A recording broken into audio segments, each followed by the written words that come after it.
Hey everybody, and welcome to RetroActive's Corner once again. My name is Mr. RetroActive, of course, and today we got two awesome guest stars here. Seeing us join here is Contra. You've seen him before in our Call of Duty review, and of course we have our first time reviewer here, MaceOnFire. Good to see you. Great to see you. Great to be here. So happy to be a part of this and reviewing such a great game. Awesome. Honestly, I'm really excited because we've been hyping this game for a long time, and now we can finally say we're ready to go. But first, how about you introduce yourselves, guys? Because honestly, a lot of people on my channel have heard about you guys' music and everything, so introduce yourselves. Why don't you start, Contrahband? Alright, so obviously I'm Contrahband. My name's Jay. So pretty much I'm a musician. That's what I do. I'm a pop rap artist. So if you guys like that kind of genre and you want to check it out, I'm always trying to release new music pretty regularly within like every couple of months or so. So, you know, pretty much that's what I'm all about. I do gaming as well. I also have a Twitch. It's called Official Contraband. So just spell it, with an H, how I spell it, with CONTRAHBAND. And just check it out. Give me a follow if you like the music. And I'm on YouTube, Apple, Spotify, everything. Alright, MaceOnFire, your turn. Hi, guys. So I am a full-time plant mom. I love taking care of plants. I have spent a lot of my time cultivating bouquets and things like that. I really miss that stuff. So I used to run something called Mace's Meadow. But right now, I'm a huge full-time gamer. I love, Xbox games, mobile games, you name it, I'm about it. I get really, really nitty-gritty, into it. Right now, other than the games we're reviewing, my latest obsession is actually a mobile game called Game of Sultans. It's really incredible. I was just nominated deputy leader of my union, and right now we're winning Union Rush, which is a really big deal on that server. So nice. Congratulations, guys! Awesome. If you're watching, I love you. You're wonderful. Awesome. Seriously, check these guys out. They do incredible stuff on Twitch, YouTube, and I seriously recommend it. So, what is your history with the Tom Clancy series as a whole? I'll go first. I'm really a hardcore Tom Clancy fan. When I was a kid, Tom Clancy, I remember being on PC days, playing the original Rainbow Six, going in through the window on that one building, on the ladder on the side, there was the dam. Yep. I really remember going through those original Tom Clancy games all the way to Vegas was really good. And so when they came out with the Division series, I was super duper stoked on it. I think I've literally been playing Tom Clancy games for years. So to see them develop so immensely and just so fast, it was just crazy. Such a great game. Oh, yeah. What about you? My history with Tom Clancy is a little different. Actually, so obviously Tom Clancy is first and foremost an author, and his books got transformed into these incredible video games, right? So I'm not kidding when I say I grew up, my first exposure to Tom Clancy was the books on the shelves that my mom read. Nice. So she read Tom Clancy growing up, and I didn't really know what it was kind of out of my depth, out of my league when I was growing up, obviously. But Contra actually really got me into this series. I was really into video games as a kid. I had a big gap of life where I was trying to be serious and do what I was supposed to do, whatever that means. And really with Contra's influence and kind of exposing me to a bunch of different games, I've really gotten back into it, and it's become one of my greatest passions. Nice. So Tom Clancy is one of my favorite games. The Division 2 specifically. Nice. Yeah, my experience was also a little bit different. Most people thought I started with the very first game in the franchise, which I'm going to admit that game was very hard to play. My first one was actually Lockdown. That's what I've heard. Very Counter-Strike-ish. Yeah. You know? Yeah, especially since you have to control very each and every character that you control. Yeah. The But- mechanics were not very smooth. True. But it was an interesting concept, though, back in the day. And honestly, my first exposure was Lockdown. Rainbow Six Lockdown. And I remember playing it on the PlayStation 2 on a demo disc for the first time. I'm like, Hey, God, please. Yeah, I have one of those old PlayStation 2 demo discs. You still have that? That's amazing. Yeah, I still have it for all it's worth. And it was actually my friend Jeremy over in Alaska that was the one who gave me it. And I swear to God, I never looked back afterwards. Shout out to Jeremy, right? Yeah, seriously, because he not only introduced me to that game, but he also introduced me to the game I put the most hours on in my whole life, aside from the backyard sports games, Star Wars Battlefront 2.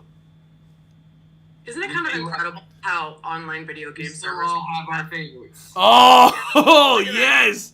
Oh. We all still have our favorites. Oh, okay? God, we yeah. all still love our favorites, you know? Damn straight. Actually, hang on for just a moment, folks. I'm going to go grab mine. No worries. I'm going to go grab mine. My favorite, I know, we have that actually like sitting in our like in our displayed in our living room. By the way, for those of you who don't know, Contra is my full-time boyfriend. I love my life. We've been together for over 3 years now, so if you can tell, little Easter egg based on the wood in both of our frames that we're sitting in the same cabin. So we have a dog, 2 cats, and so if you hear a little echo, that's you're in on the secret. But yeah, I have a whole bunch of games on my wall, actually. A lot of them are some of my favorite games, but the ones I'm going to show you are my personal favorites from when I grew up. Final Fantasy 3, as you guys know, is Final Fantasy 6, technically, which I really don't know what was with Nintendo for changing the titles, but whatever, because that caused decades of confusion ever since. I have the entire Donkey Kong Country trilogy on Super Nintendo, official cartridges and everything. I grew up with these games so much. Actually, Donkey Kong Country was technically my first game I ever played. Dude, you gotta give Teenage Mutant Ninja Turtles a time. I've been looking for that. I've been looking for that. A good number of hours on that. I had that. Damn. I have so my buddy actually engineers for RetroPie. Nice. So he's doing a new thing, and so what he's done is he's made a system that he's engineering that has every game from the Atari all the way until PlayStation 2. Nice. Every title of every game, and I do mean it's like Sega, Nintendo, like game on this little tiny. It's this big. Yeah.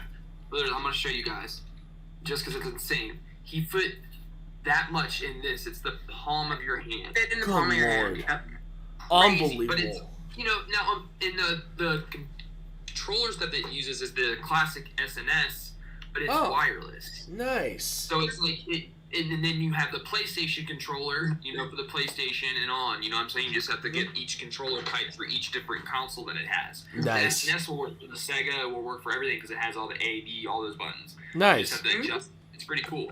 Yep. And so that's kind of like what I play all my retro games on still, and that's kind of why I love and I really liked RetroActive's channel is because I saw somebody actually playing older games on top of newer games. Oh yeah. You can't forget where all these amazing games that we're playing came from. True. You got to think like Metal Gear. Oh That's yeah. one of my favorite games. But also you got to think that game was probably influenced by some Tom Clancy.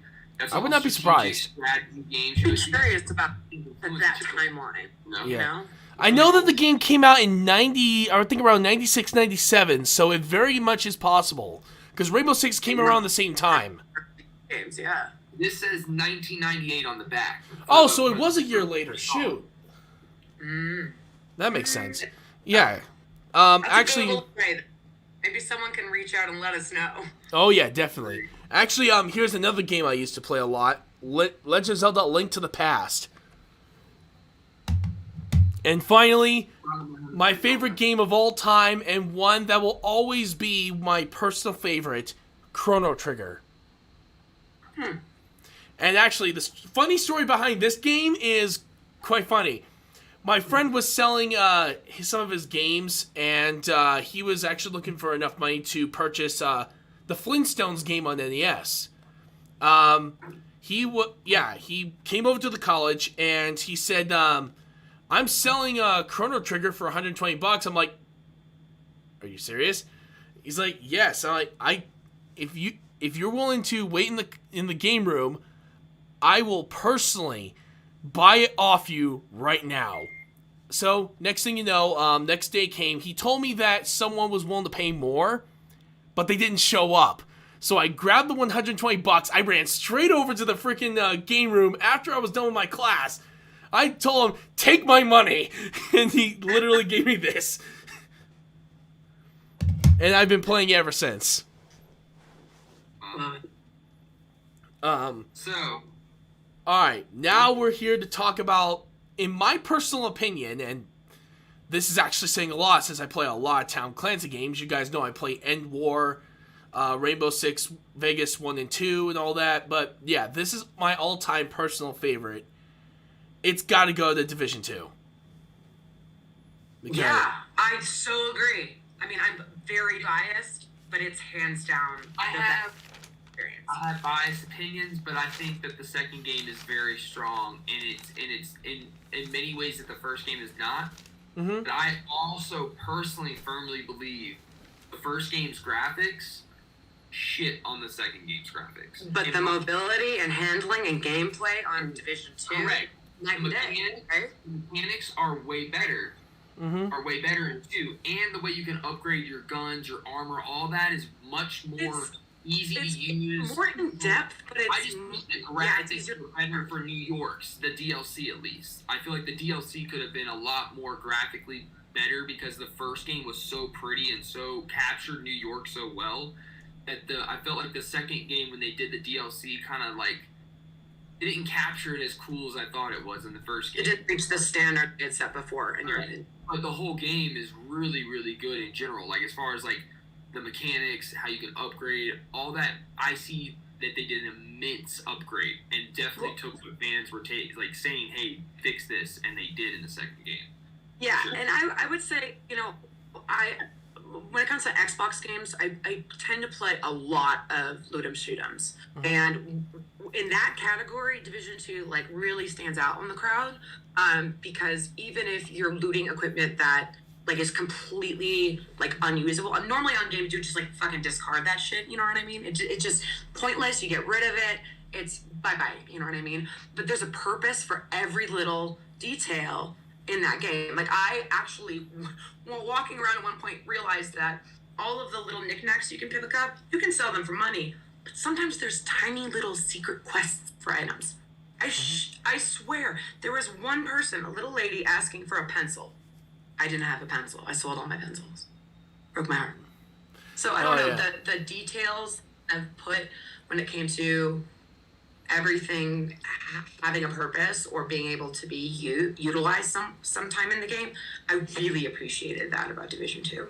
Mm-hmm. You know? Yeah, the little attentions to detail are very, very hard to pull off. And when it comes down to it, for loot 'em and shoot 'em, and I know a lot of people have been saying this to me for years, what is your personal favorite? That's really hard now because I'm also playing Borderlands freaking 3 right now, which is amazing.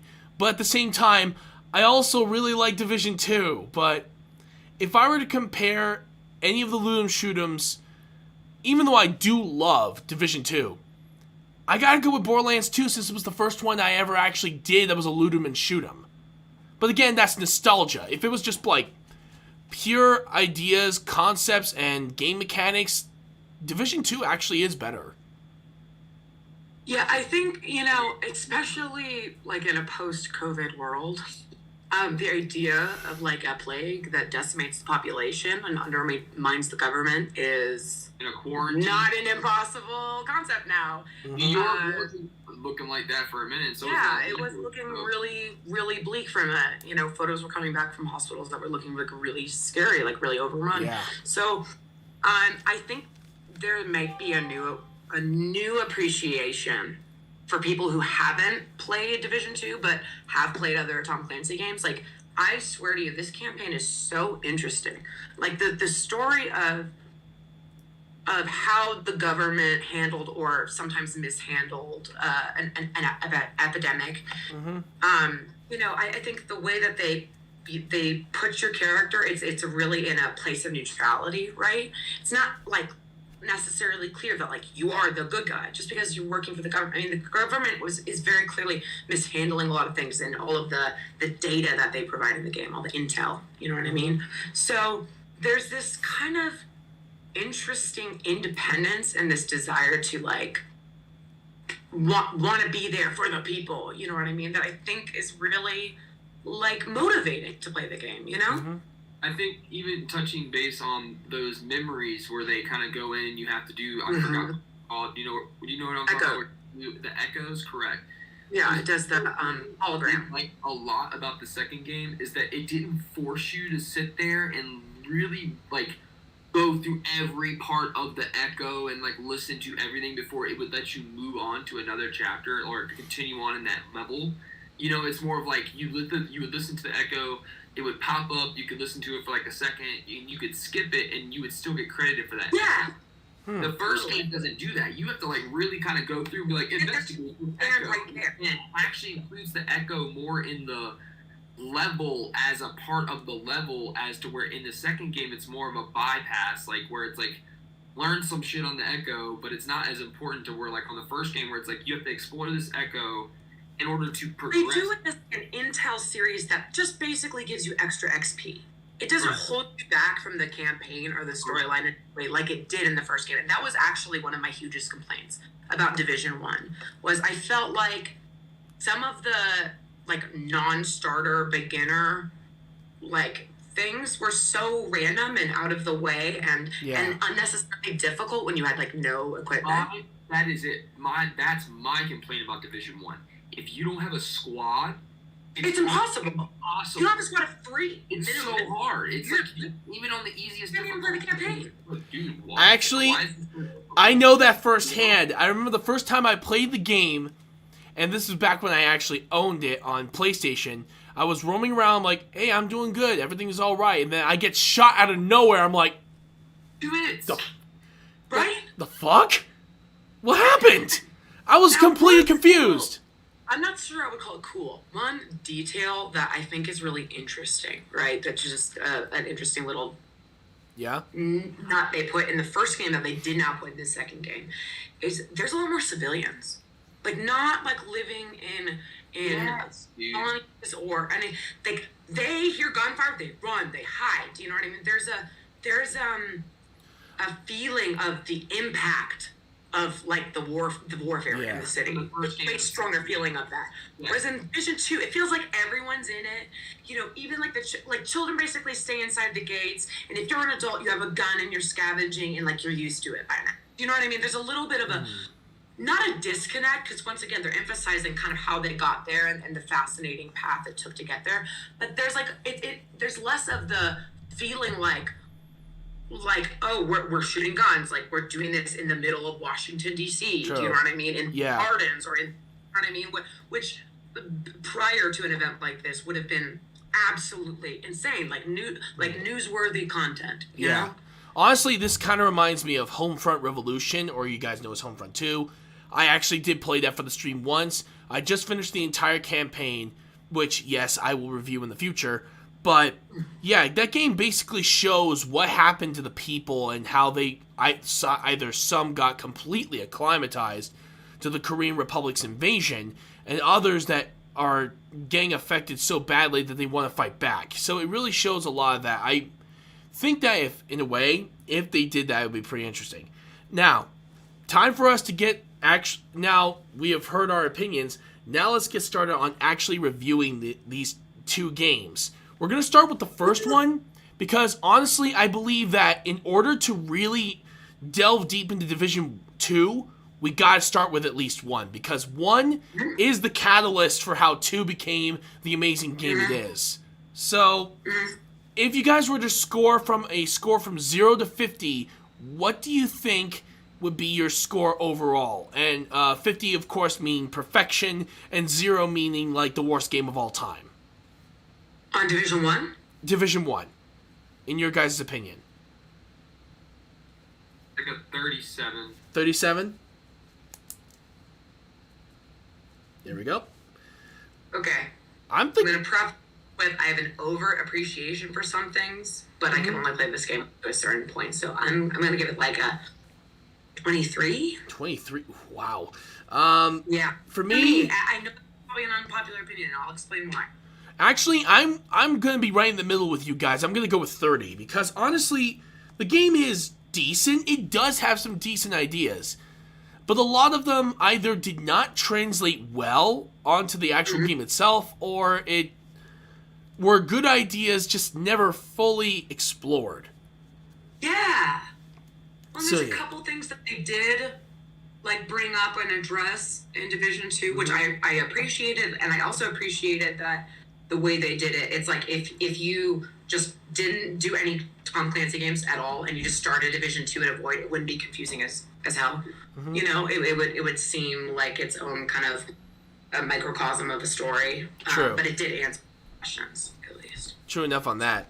All right, so as we guys do in the show, and for, of course, Mace for her first time here, we do 5 categories. We do story, characters, music, design, and then gameplay.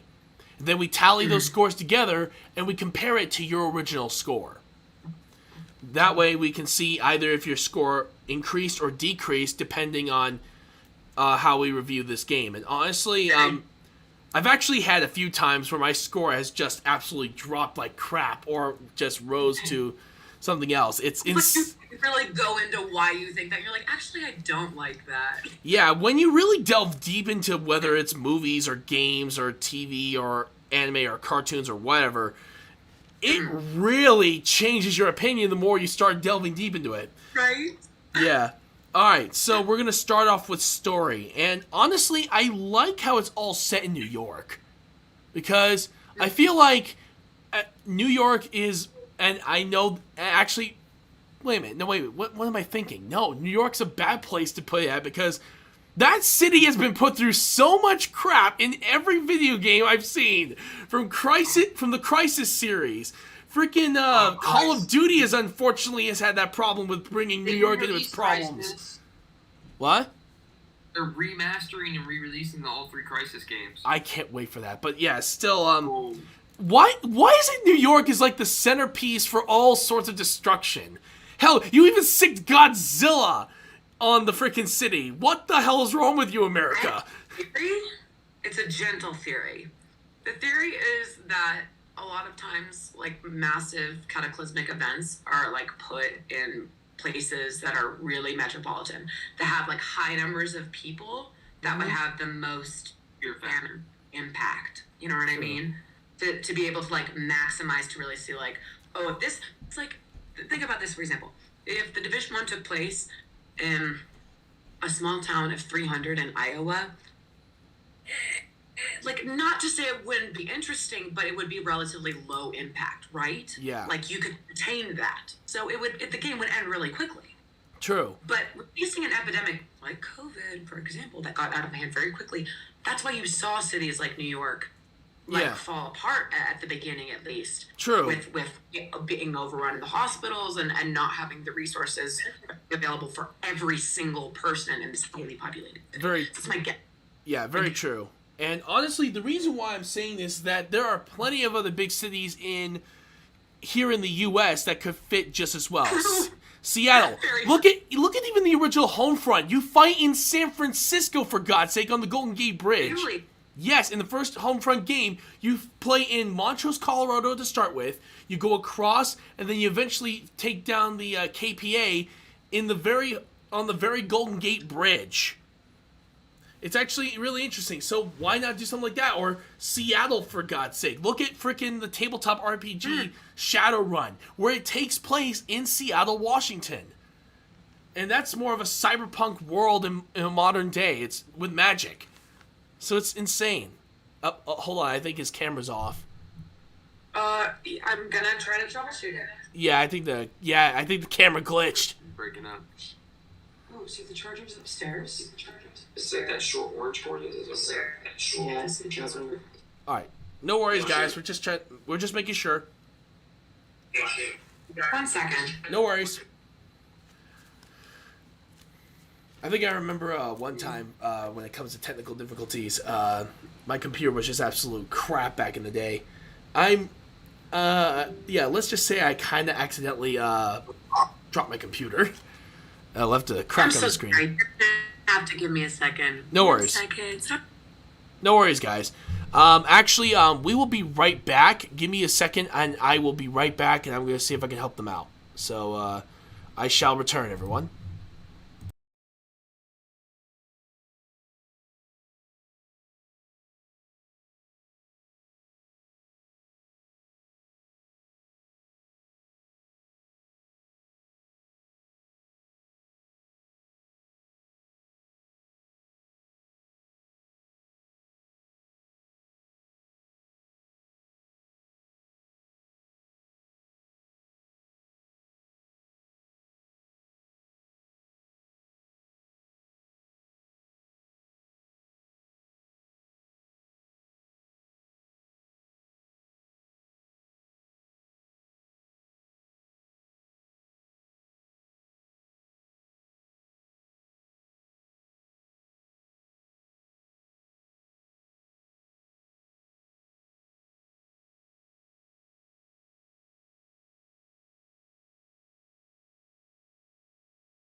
All right, everyone. We are back. You can see me? Hold on. Totally can see you. Hold on. Give me a second. I'm going to do this. I'm going to try to... give me a second. There we go. I'm going to do that. Do this. Do this. There. There it goes. Got it. I got you guys. Got it? Yep, we got it. All right.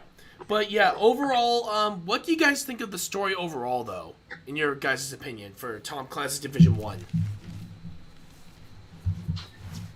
I honestly, I didn't get to finish beating the entire game. It is a very long game.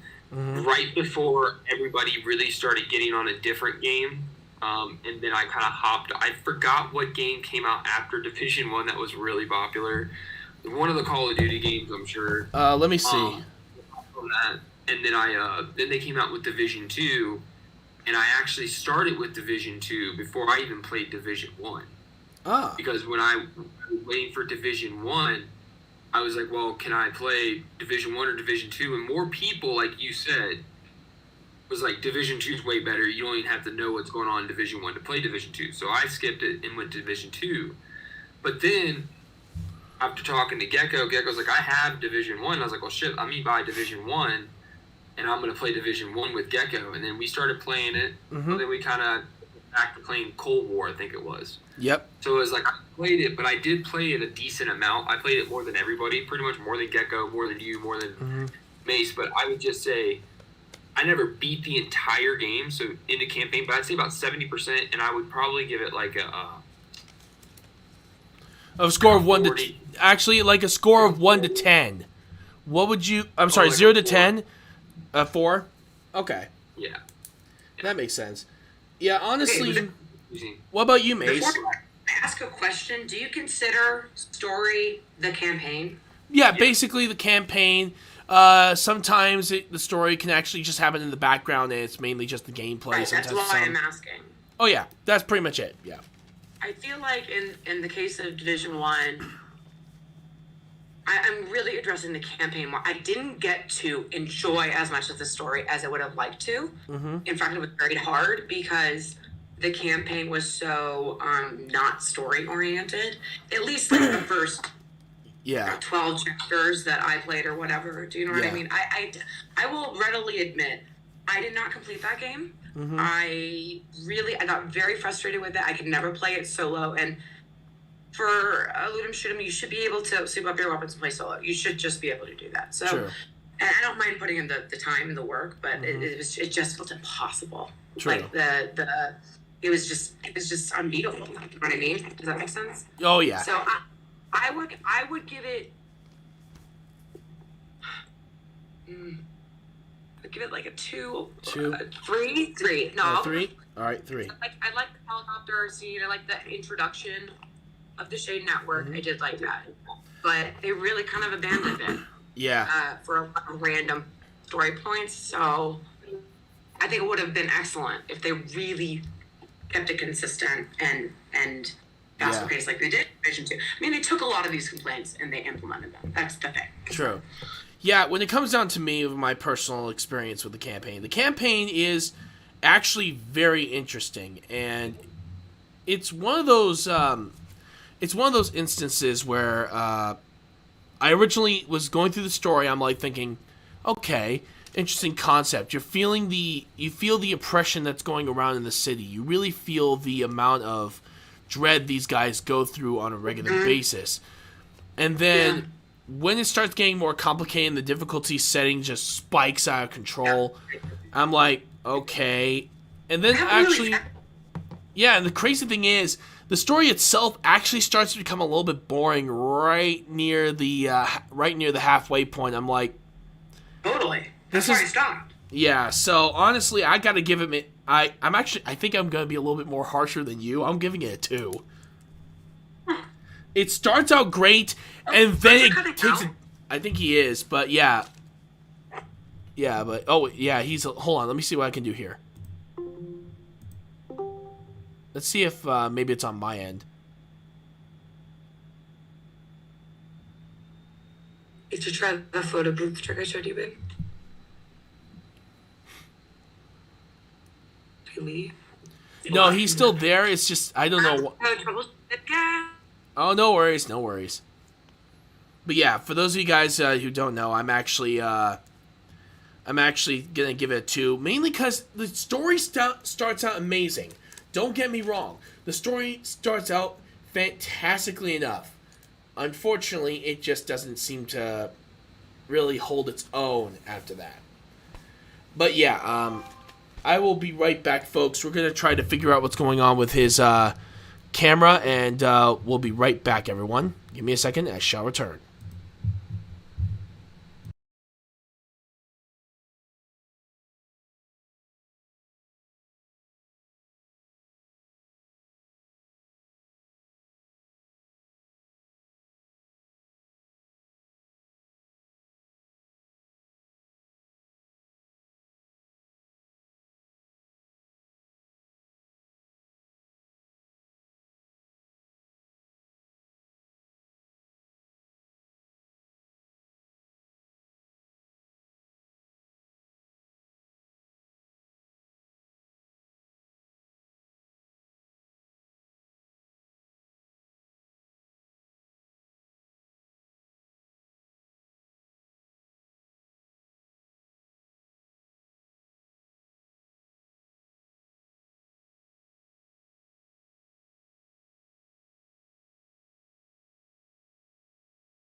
MacBook Pro, and your camera isn't working, and you want to activate it. No, it's not just the camera. I'm telling you, all this was frozen. I couldn't hear y'all. It glitched and closed. So what's going on? What is going on? Contra, do you want to answer that question? Yes, the camera keeps entire screen in Discord crashes. Like after 3 or 4 or 5, 3 to 5 minutes of conversation. That is interesting. So I guess he's gonna come downstairs and we're both gonna video chat on my phone or something. That sounds good. Crashes, we'll just reconvene on Mace's since it's not crashing and working. All right, that makes sense, honestly. Yeah. That sounds good. All right, so you guys reconvene on her phone, and then we'll continue from there. Yeah, she'll be back. All right.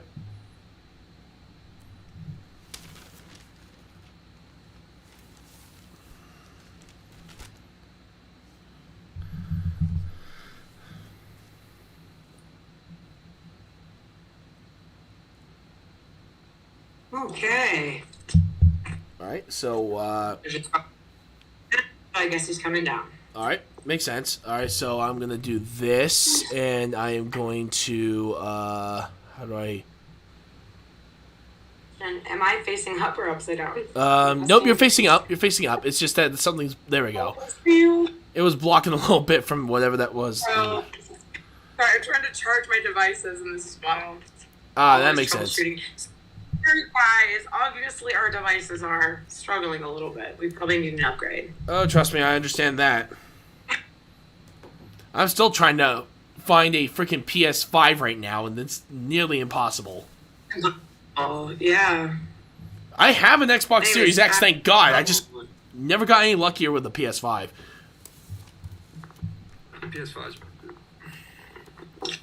Well, did you want to... So we addressed story, and then we had to address a troubleshooting issue. Once again, apologies, guys. No worries. But yeah, we're going straight into characters next. And honestly, for characters this time, since I'm mainly looking at the actual character design that you can actually implement in Division 1. Such as, like, equipment changes, weapons, and all that stuff. How your character looks. So yeah, we're going to do customization in this case. RPG element, if you will. Yeah. Okay. Normally, some RPGs, there are a whole cast of characters you get to know, and of course, join on their journey. This one is mainly online. So that's the reason why that I'm mainly doing character customization this time. So, what do you guys think of the character customization of this game in particular? Andrew? Yeah. I think personally that the customization on the characters versus the second game was it's hard to go back, you know. It's kind of like once you see a certain thing, it's kind of like those movies, you know, like you're going from 2 to 3 on customization, all your people and all you can do. So it's like it's just you know what it could be. So I would say at the time when I played it, I thought it was like a 5 or 6. I thought 5 it or was pretty 6. solid. But then after I played Division 2, I was like, damn, it was like a 2 or 3. Because it's like the very basic. They weren't very. There wasn't a lot of options for faces and structures, and you couldn't really tone them or change the hair. It wasn't as open or as diverse as I'd like it. So I'd say like originally like a 4 or 5, but I mean a 5 or 6, but like after playing like a 2 or 3. All right, so what would you? All right, so what would you give it? Like a 2 or a 3? Do you think? 3. Let's just go 3? between and just do it. All right, we're gonna do 3. What about you, Mace? What about your experience with the character customization in the first Division? My take's gonna be a little bit vain. I'm not gonna lie. I think that the like female features options on Division 1 is cooler and more customizable.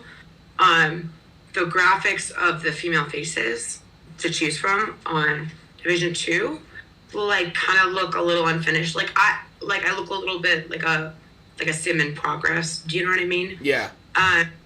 So I appreciated how they graphically designed the characters, but there's way less customizability, I guess. Like they looked really good, but you had like 6 options to choose from. You know what I mean? Yeah. And when it came to customizing weapons, which is obviously a huge aspect of that game, it was really difficult to evaluate quickly what was going to give you the boost you wanted. Because it wasn't clear like it is on the second one. Once again, it's all relative, right? Once you know what's possible, it's hard to go back. Of course. But it wouldn't be clear necessarily whether it'd be kind of like which section would be defense, offense, or, you know, your special skill or whatever. You know what I mean? That it would boost on. So it was a little, I think, honestly, it was really hard. I didn't like it. I thought user friendly interface wise, from like trying to customize things, which is like a huge part of what I love in these games. I'm constantly editing my loadout, you know. True. It was so difficult to manage.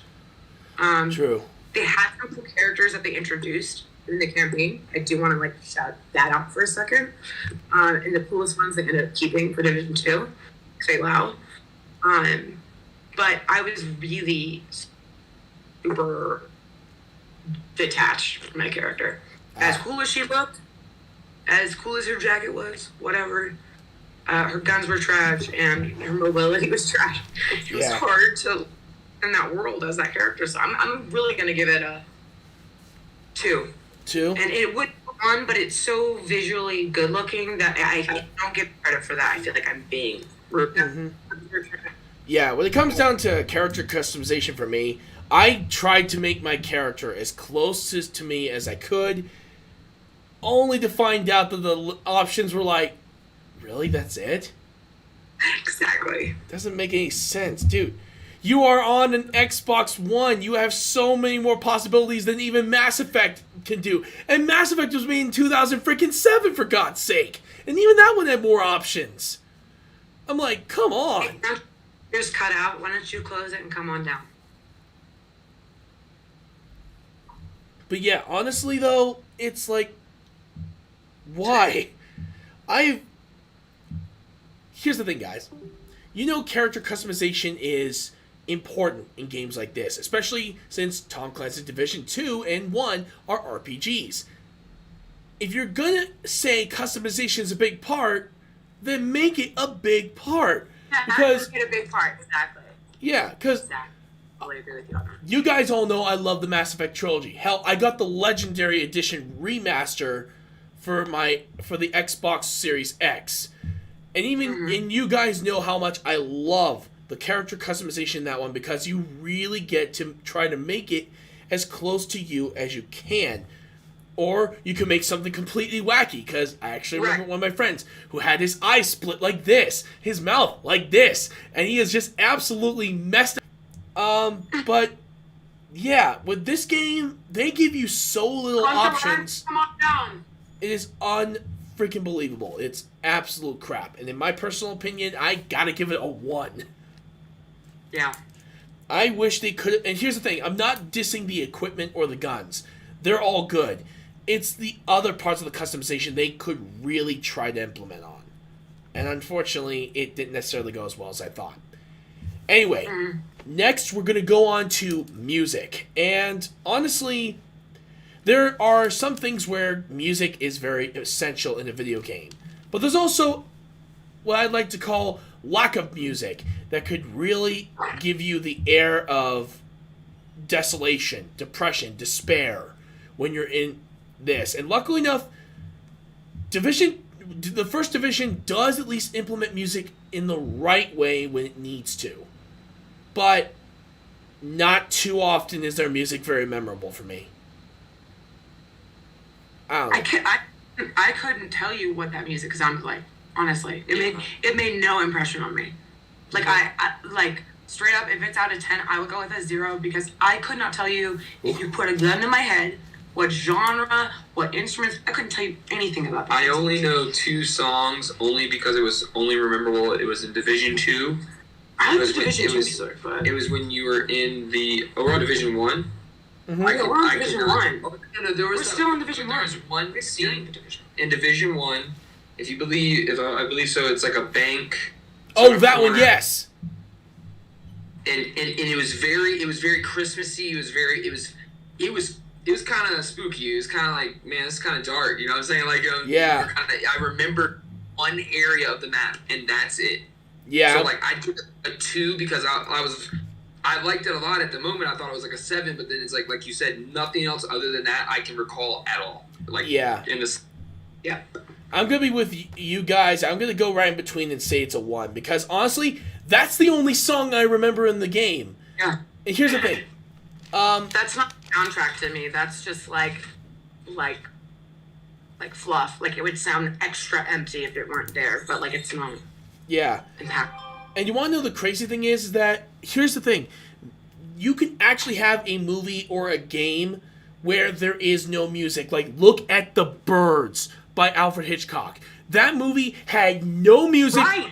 That movie had no music whatsoever except for one song that the children sang, and that was it. Everything else was just the movie. And I'm like, that's brilliant. Because I feel like that quality is totally not appreciated in 2021. Like, we can analyze the fact that, like, Hitchcock did that super successfully. which he did, and I will fight to the death with anyone who disagrees. Damn straight. There are actually dozens of concrete examples of incredible art being made without using music, which, as someone who's obsessed with music and spent a lot of my time creating music, that says a lot. That you can impact a storyline without music or musical sound in any way is really difficult to do, because they've shown that next to smell, sound is the sense that like influences people the most, that triggers memories and things like that. True. So you're more likely to remember something if it has a dope soundtrack. So Very it's really hard to do that without it, you know? Very true.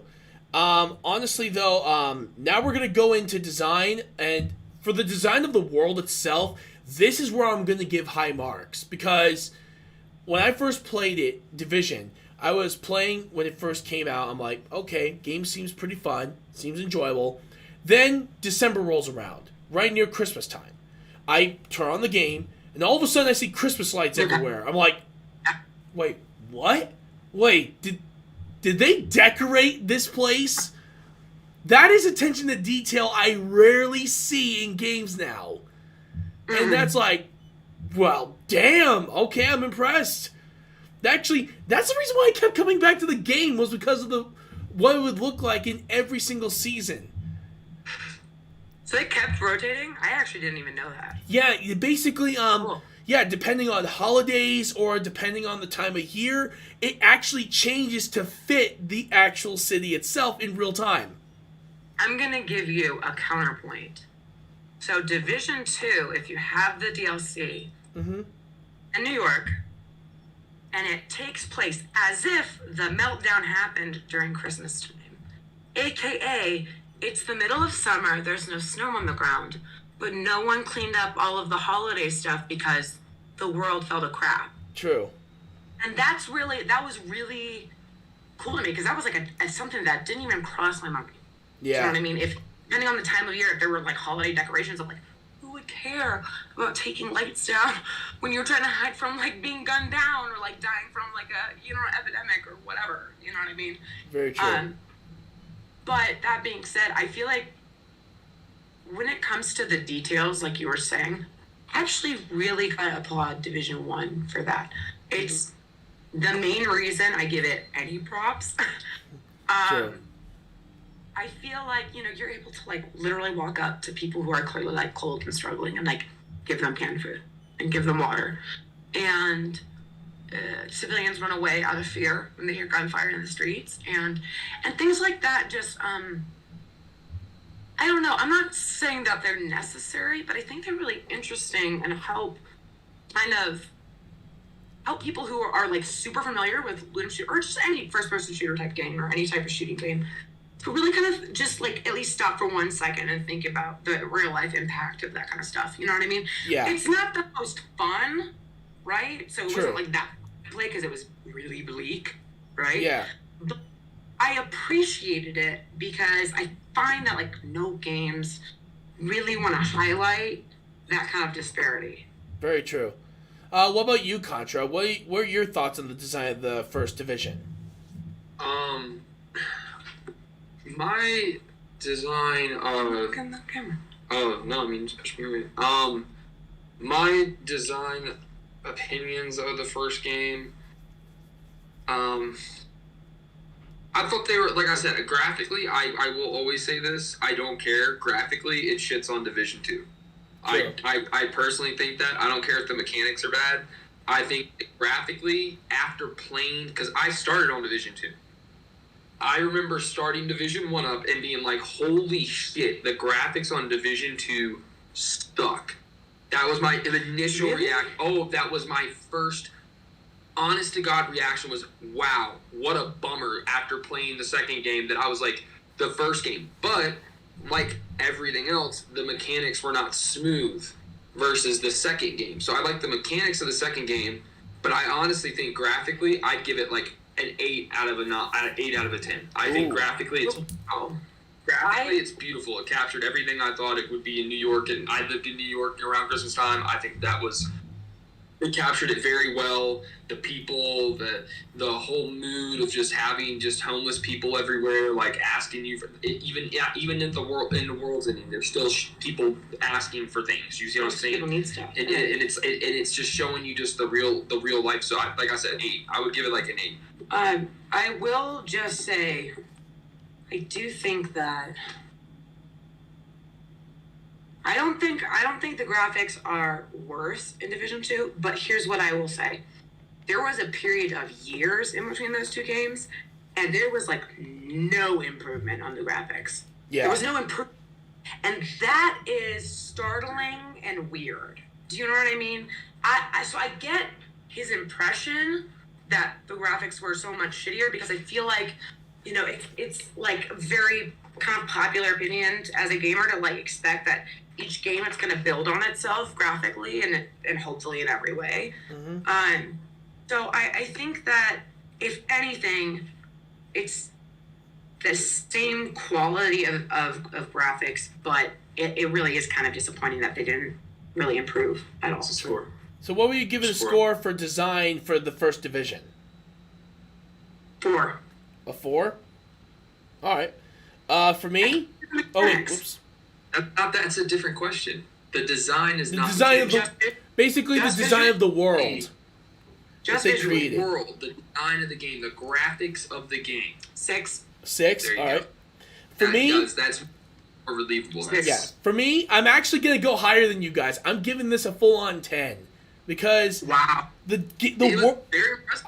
I've been to New York. I've seen what it looks like. It is as close as you're ever gonna get to the real deal, especially for Xbox One standards. And not to mention, in a way, because it was so realistic, it immersed me into the city even more than I ever thought possible. That doesn't excuse the rest of the game, but for what it's worth, it deserves at least 110 for me. Right, there you go. Totally. Totally.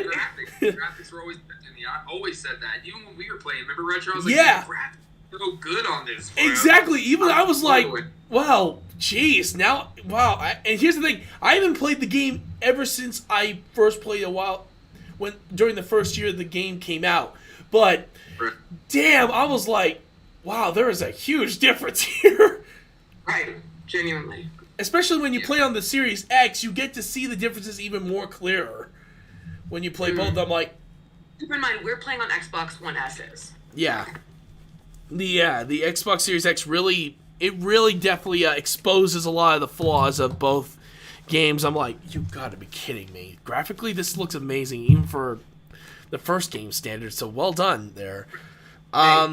Now we're gonna finally go on to gameplay, and I feel like all of us are gonna give low scores on this one. Yeah, that's what I thought. So what are your thoughts on the gameplay for the First Division? Out of 10, Yeah, honestly. like a 1 or a 2. Oh, yeah, that's what I thought.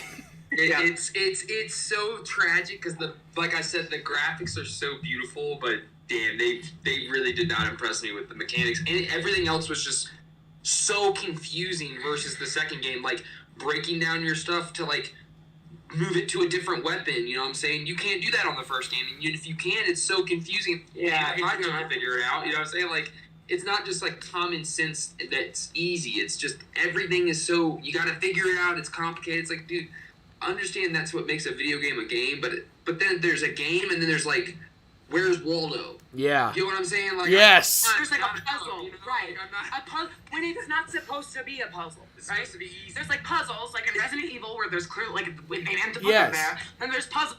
How the hell do I equip my gun with parts? Like, this is insane. I just want to put a silencer on it. Like, It was Yeah. weird. So yeah, it like a 1.5 to 2. All right, so we'll give it a 2 for the benefit of the doubt. What about you, Mace? What would you score it, honestly?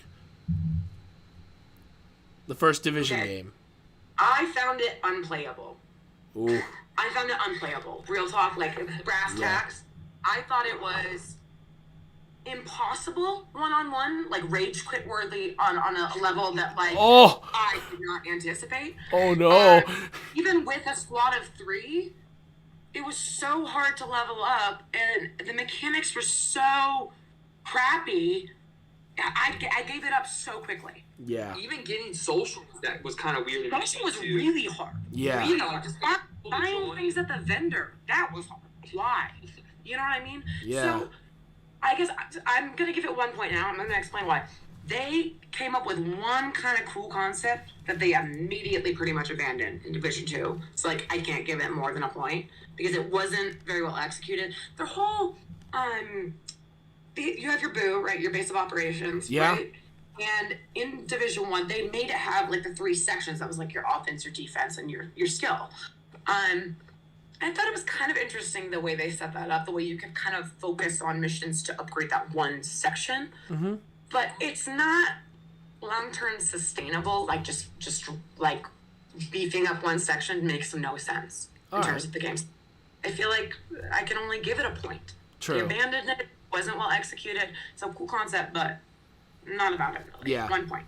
All right. This is where I'm actually going to be a little bit different. First, the enemies are way too damn hard. Yeah. That's one of the major problems.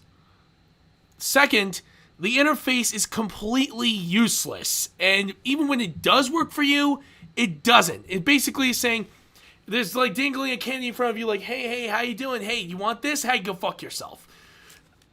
And then of course, and like I said with the customization, it works in some areas but doesn't work in others. Yet strange enough, I am willing to give it a 5. Because some of the gameplay is good. Like how do you control your character, how you maneuver through the area, how you of course use stealth in those missions. They can be good. We're talking about Division 1, right? Yes. Some of the mechanics that were used in the first game, such as of course using the controls to stealthily move around, those are great concepts that did go into Division 2 and absolutely work so much better on that one. But like I said, if they wouldn't have made the AI so damn freaking hard, then you would have seen the mechanics work. Because actually, here's a funny story. One of my buddies actually modded the game so that the AI were dropped considerably lower. Like what you would consider normal difficulty on Halo or normal difficulty on Call of Duty, that sort of stuff. So he tried out the stealth. Everything is doing pretty good. He's actually able to move through. Put on heroic. It's not as much of a spike. They will sense you, but then they're like, was it that? And they actually start walking towards you. So I'm like, and here's the thing. All he had to do was change the AI level settings. That's all he did. He didn't have to do anything else. So I'm like, why didn't you do that from the beginning? Right. So yeah, Great for a developer team. Yeah, for me, I'm willing to give this one a 4 because they could have had so much potential if they just lowered the AI difficulty. And instead of forcing a group of players to play with each other. I'm going to give it at least a 3 or a 4. Stupid friends are not at all. Exactly. So actually, screw it. I'm going to give it a 3. That's as high as I'm going to go with that one. All right. So now that that's done, I am going to tally up our scores, and we're going to see how much. Honestly, I'm not even going to joke here, people. This is going to be one hell of an interesting score. Oh my god. I feel like mine's really low. Like I'm being really harsh. Part of it is I love the Division 2 so much. You're gonna see my love for the Division 2 in seconds. Okay, Mace, your original score you gave it was 23. Your new score is 12. A drop of 11 points. I didn't like it. I'm sorry. Contra, your original score you gave it was a 37. Yours is now a 19. You didn't like that game as much as No. you thought you did. It's because the graphics is the only thing I really liked about it. Same. That was really the only wowed me. Same here. For me, My What was original your score, score? my score was originally 30. Now is 17. We really ripped Division It's One a new. really Oh, just we the ripped it graphics apart. that made that game a game. Okay, Yeah. let's immediately redeem the franchise though by addressing the Division 2 and how awesome it is. Damn right? straight. Damn straight. All right, so, in a score of 0 to 50, what would you guys give Division 2?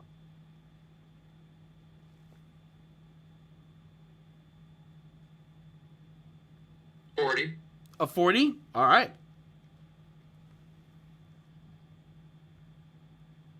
I'm gonna give it a clean 45. 45? All right. All right, there we go. 45. Got a 40 here. I'm actually going to go and give it a 43 in this case. Nice. It's still really good. Oh, and if you guys don't know what the scale is, here is my scale for how the points matter. First, we have 0. Worst game of all time. Doesn't even deserve to be called shit. It is worse than shit. Then we have basically 1 to 9. 1 to 9 is, it's a really, really bad game, but there's a little shred of hope there. Just a shred. Then, of course, we go into the range of 10 to 19. 10 to 19 is what you'd like to call, it's bad, but it could have been a lot worse. Then we have 20 to 29.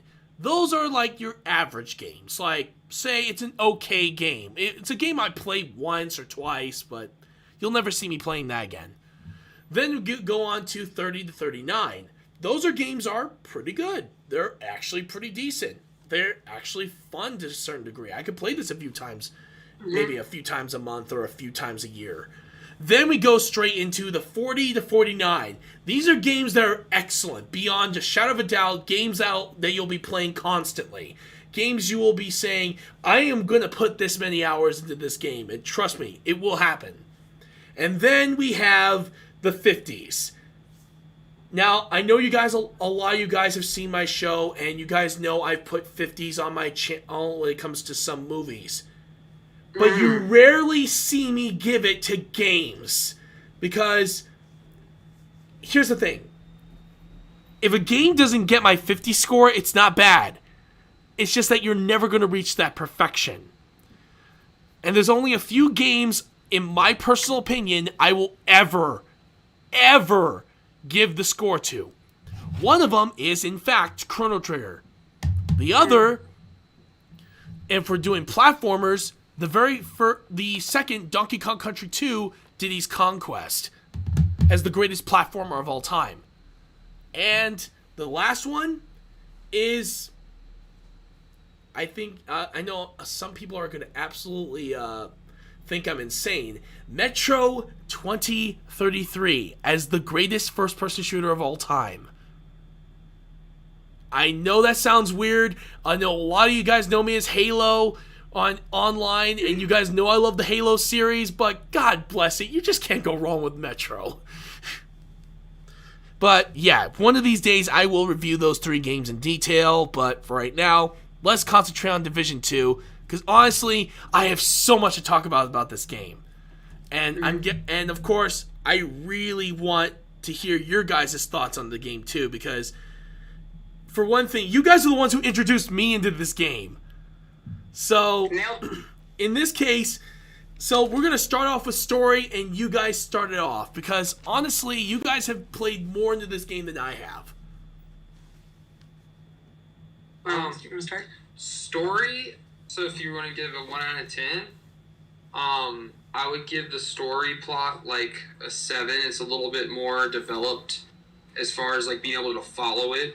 It's not like still like, oh wow, I can't stop until the very end and I have to know. It's still kind of, it's still not really super pieced. It's kind of like the Assassin's Creed games. The stories are cool, but they're just kind of sporadic. It's not like as structured as older games were. Yeah. I would still give it. I would give it like a 7 out of 10 for that. Nice. But I do like how they, they brought some of the same characters from the first game over, and developed them a little bit more and kind of brought their backstory into it. So I thought that was kind of cool. But other than that, yeah, I think that would be my score is a 7. All right. What were you, Mace? I was initially going to give it a 9, but I think I'm going to give it an 8, and here's why. Okay. I love the plot. I love how I think it's a really interesting plot. I think you can consume as much of it as you want to. You can skip as much as you want to, and it doesn't impact your XP or anything. I think for people who just want to like do quick run-throughs, it's a really great game. I think for people who really like love a campaign and like love a storyline, like it's a really in-depth one. It's all about the government conspiracy, and it's really like really intelligent the way they kind of broke down these like these different groups and like what they stand for. That being said, so they have these seasons, right? It's kind of like their their additional pack, of course, and they update with like new targets or whatever. And I'm not kidding. I got like 80% of the way through killing the last target when they switched seasons or whatever. So I feel like there's a little bit of like they make the story seem so important during the season, and then they just like move on. It's like, whoa, like I tried. Like I did all the thing. Can I say this though, with most games with seasons, I feel like that's a newer concept, especially I think, call me incorrect on this, I think Fortnite were the first people to kind of bring out the seasonal pass kind of thing, and then Call of Duty kind of ripped it, and everybody else started kind of using that seasonal upgrade. I hate that shit. I think it's lazy. I think it's a way for developers to put out a game that's half-assed until they can fully master it a year later. That's just my opinion. So with her opinion saying that, I think it's the same thing. I hate really getting into a story, or Call of Duty's a prime example. You spend forever trying to get your level up. You're level 49 out of 50. New season pass, and then you're back down to level 1, and you're just like, are you fucking kidding me? Why did you just take all that XP, all that time, all that shit? Well, thankfully they don't do that with you on Steam. Actually, they will. They'll restart. That's why some people won't be until a certain level, and that's why you could be a prestige 16 at level 50 and a prestige 23 at level 250. They do. They're but that has to do with how much you're playing. Well, it's not gonna. So it has. Okay, to be clear, it has 2 levels of like prestige, right, if you will. Yeah. And one of them is seasonal, right, for the people who downloaded the DLC, who want to do the additional things, and who continue to play the game all the time, long after you beat the campaign, right? That's basically what the season's for. There's basically that. I don't know. I get what you're saying. I like the seasons because I love this gameplay. I'm not gonna lie. Well, here's the thing with this. No, but the seasons on this game, they are downright lazy. You're absolutely right. They're downright lazy. I'm not kidding you. They make you replay the same control points and the same missions. The exact just change same people's names. No, they changed the final target's name. That's it. Really? You go through like 15 missions. You can, and then you get 1 bounty, and you have to do like 5 of them, right? And that's like the season, right? You have to basically replay the entire plot line. So you have to be like me, in that if you really love a game and the way the mechanics are, and just playing it, even if there's not additional campaign content, then it's really fun. If you're super invested in only campaign and story, I would not invest in the season. I would just maybe get the DLC because it's really cool. I like the DLC. I thought it was cool. Yeah. And it gives you cool additional like weaponry, like skill items when you beat it. So. Yeah, when it comes down to me, I haven't fully finished the story, but I'm willing to say the story so far has been really good. It's juicy, my guy. Like I don't mean to get like real intense, but like the DLC for sure. It's good. I can't wait to try the DLC soon. The DLC, he's absolutely right. The DLC does answer more questions, right? That's good. Before you more questions than answers, and I like that. It's worth the purchase. It's worth. I agree. I think it's worth the purchase too. That's a game where you definitely want to spend money. I think oftentimes they run sales on the package deal. You know? Yeah. So I would like go for that. If you ever see it on sale with the DLC for like $5 extra or whatever, it was originally like what, $30-$40. I mean, I would definitely like spend that money on that. It was interesting. they delved into more cons. I liked it. Yeah, honestly, the seasons that come with it really redundant. True. Could be. True. Honestly, though, for me, I have to admit, for as much as I do love the story, it has some confusing parts. Again, I haven't played the DLC yet, so I don't know all the questions yet. But for what it's worth, when it comes down to just the basic structure of the story, it's surprisingly straightforward. It lets you know what's going on. It lets you know what's happening. It lets you know what you have to do. But when it gets into the complicated shit, it's gonna get complicated pretty fast. So if I'm gonna give it a score, I may go down Contra's route and go with a 7 this time. So they answer all the questions, but at the very end. Yeah, exactly. But you want to know what's going on while you're first playing through? You might not. That's the reality. It is kind of, you do figure it all out a little bit as it goes, and then it's going to be one big epiphany. Like everything becomes clear at the end. You know what I mean? Oh my gosh, that's why that happened, and that's why that character was acting like that. How did I not see that? You know? Yeah. I will. This is my one big complaint about the Division 2 campaign. Putting all that work through. I'm sorry to be the whistleblower in this. Are you gonna spoil it? It's fun. Yeah. He's got to do it. He's got to review it. I'm sorry, man. I don't mind. I don't mind. So at the end of the game, when you beat every single control point and every single thing you unlock, right? Oh, this isn't a spoiler, yeah. Oh yeah, I know. This happens. All right. When you beat it, the black black tusk comes and takes over everything you did. So you have to redo the whole game again. And it's the same missions, different people's names, and it's just like the Assassin's Creed 1 theory. That's what I call it. Mm-hmm. Remember, Assassin's Creed 1 had a lot of negative reviews because you used to just run to the center of the town, get your thing, go kill the person. And so it was very repetitive, the very first Assassin's Creed game, and that was like the biggest no. Yeah. That's my big no for you. Why did you do that? A.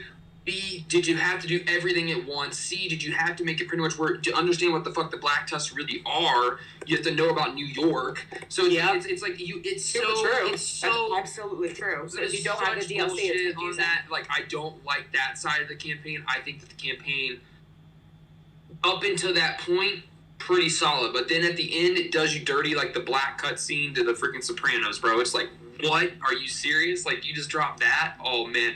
I remember when it happened. I had to stop playing it for a couple days because I was just like, damn! I just took all those control points over and. I'm gonna disagree. I'm gonna say, like, I get that. I think the plot twists they introduced in this story were so cool. Like, I'm a plot twist hub. Like, I'm a big fan of that stuff. You hit me with something I don't anticipate, and I'm over analytical as hell. I am so happy. You know what I mean? So they really did, and that storyline on Division 2 hit you with quite a few things that were like, oh my god, like I can't believe that. Like, Retro, I would genuinely go and beat the, or shoot, let me tell you the story, what happens during the story sometime. If you're not going to beat the campaign, it's like juicy, like soap opera shit. You know what I mean? It's like super, you know, that people who end up being the big enemies are a betrayal, right? And I think they really are setting it up for another division, hopefully. Fingers crossed. Yeah, hopefully. Honestly, I wouldn't be surprised by it, honestly. I would really hope so. Yeah. Next, of course... Might be the season thing for Division 2. Kind of like the Assassin's Creed universe, how they're talking about making Assassin's Creed. Oh. They might be keeping Division 2 like Grand Theft Auto has, like, Grand Theft Auto 5 has, like, all that shit. You know, like, online and all that. Mm-hmm. I heard they might be contemplating doing that with Division 2, which I don't know how I feel about that. You never know. Well, that'll be interesting. True. All right, now we're going on to characters. And just like before, we're mainly just concentrating on character customization because here's the thing. The characters in the game and how they're portrayed and acted, they're really good. It's just that they don't stick around that long. They normally just show up for a few times, and they normally just let you be on your merry way. They're mainly just almost like guideposts in this case. Totally. So, that's the reason why we're going to stick with character customization this time. And This is actually where I'm going to say, yes, this is still superior to the first Division, because this one absolutely gives you so much more to work with. Like, I remember one of my friends who actually created a character, and he was filled with so much red, white, and blue, he calls him Uncle Sam. Exactly. And I love that. I love that you can, on Division 2, you really can customize every aspect of your character. You can customize your haircut. You have actually different colored hair options. So in the Apocalypse, you can dye your hair, like some people would, but it's also kind of like, a little like my hair, right? Where it's like, yeah, it maybe needs a little touch up, because it's the Apocalypse, right? How can you, I kind of like that little detail.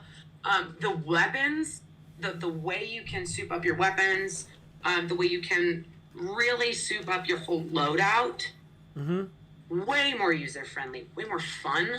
Like, for someone who, like me, who loves an RPG, like loves to loot 'em, shoot 'em in an RPG, this game was a blast. And going back over and over again to perfect and fine-tune my loadout was really fun. So on character customization, I think it was a 10. I think it was a 10. I love it. Nice. I love it. Actually, you know what? I'm gonna give it a 9. The one point I took out is, like I said, some of the female characters, like, faces look like not very finished. Like, my character is kind of like, looks like a little bit of like an alien, like human, but not. You know what I mean? There's something just like slightly off, I feel like. You know what I mean? It's almost like the what a lot of critics and movie reviewers call the uncanny valley. Right. I mean, human beings, like, acknowledge and recognize symmetry even if we're not conscious of it, True. What about you, Contra? What about your thoughts on the character customization aspect of the game Division 2? Character. As a guy, I guess, because I have, like, one of those faces where it's kind of pretty normal, beard, white dude, face, glass, He looks like him. So 100%. my character kind of looks like me a little bit. But hugely. I would say, I think it's the same. I would have to agree with Mace. I mean, versus Division 1, it's way, way better. I would give it, I still would like to see more. I'd still give it, a 6. A 6? I think it could be more faces, more facial, facial beard option, more just more in general. They could go in more in depth, because it is going to be one of those types of games where it is so world upgrade your character, your gun oriented. It should have a lot of different options for your character to look the most like what you want it to look like. I'm going to counter with Division 2 came out with a lot of purchasable, customizable options. So that's like if you spend money on like what your skin or your character looks like, like a ton of options. Actually, you can sometimes get like what are called textile points just by like, getting apparel caches and getting the same object. So over time, you can actually buy a lot of the purchasable like equipment. Like my outfit, you can't find on the map. I bought it with apparel points or whatever, but I got them just by playing the game so much. Yeah. By prestiging over 100 times, So I think they do. It is really, really, really physically customizable. You can change your tattoos at any time. You can buy them. You can change like war paint and things like that. So, but you have to have either the real money or the coin in the game. That makes sense. I will say that's cool, but it's not overkill, so don't get it twisted. I'm not saying I want something that's like so insanely realistic. Like, for example, I think Red Dead Redemption 2. I think that's having to shave your dude's face and all. I mean, I already got to worry about shaving my own neck beard in real life. You know what I'm saying? I don't need to be worried about that video game. Very, very true. That's just too much. That's too real. I'm in a video game world for a purpose because it's a fake reality. It's not real. You know what I'm saying? Like, I don't want that reality. True. Oh shit, my character looking old and busted because he's tired. Yeah. And I'm looking. I think that's one thing I do respect about the games a lot is they don't go too in depth. But I'm just asking for more variety for as far as just like gender neutral, different types of appearances, different hair. Like, there could be more without having to pay for it. You already pay a premium price when you buy the game. Sure. Why do I have to pay more money after I already bought the game unless it's like a DLC pack? I don't understand why a lot of new games have aimed this direction where it's like you pay to play, and it's like, bro, I'm confused. I already paid $70 for the game when it came out with the DLC. Like I said, you can save up and you can purchase a lot of the stuff by just really thoroughly playing the game, by getting the points and being able to pay for it that way. So there are both options. True. For people who are Convenience is what I Very am true. amazing. Honestly, honestly for me, the cosmetics is really impressive. But yeah, I actually do agree, Contra, with some aspects that, when it comes down to it, if you're going to give me cosmetics, make it DLC. Don't literally just keep piling it on over and over. Because here's the thing. This is one of those things where you are absolute... And actually, I'm going to bring up a game that is old, but one that still is relevant to this day. Freaking Team Fortress 2. When that game gives you cosmetics, all you do is click, buy, you're done. All the cosmetics, all the costumes, all of it are under your control. You can make whatever you want. It is totally your choice. But then you compare it to games like Overwatch, where it is completely random, and you still have to purchase the damn thing. So, if anything, I do love the options. I just don't like you have to pay for it. If you're gonna okay, maybe not in phrasing it like that. I mean, like, I love the cosmetics. I don't want to completely. I don't pay real hard money if I already bought the game. Yeah, for me, No? more like I don't want it to be randomized. Money, you can do it. You just kind of have to bust ass if you really want some of the more Bust True. ass TV, like, no life, like sit in front of this fucking TV all day. It's like I you mean, got it. dang, full Well, no. outfit equipped, and I didn't lose my life, but I have put in dozens of hours for sure. Yeah. GC For me- loves that game, so it's like you really gotta be for you to get those things. I feel like like I said, it's They make it too hard. Yeah. They Yeah. do make it to where it's like, oh, you can get it kind of like Call of Duty. You can buy the battle pass and get all the melee weapons and the finishing moves, or you can do and kill. You see what I'm saying? To get the melee weapon, do you want to be lazy? Yeah, and but they not only do that? those every once in a while. I feel like this is true. I don't know. Yeah. I'm gonna give it an 8 regardless. Now Sure. we're gonna go on to music, and I gotta admit, the music in this game is a little bit better than the first one, but but however, at the same time, it's just not as memorable, sad to say.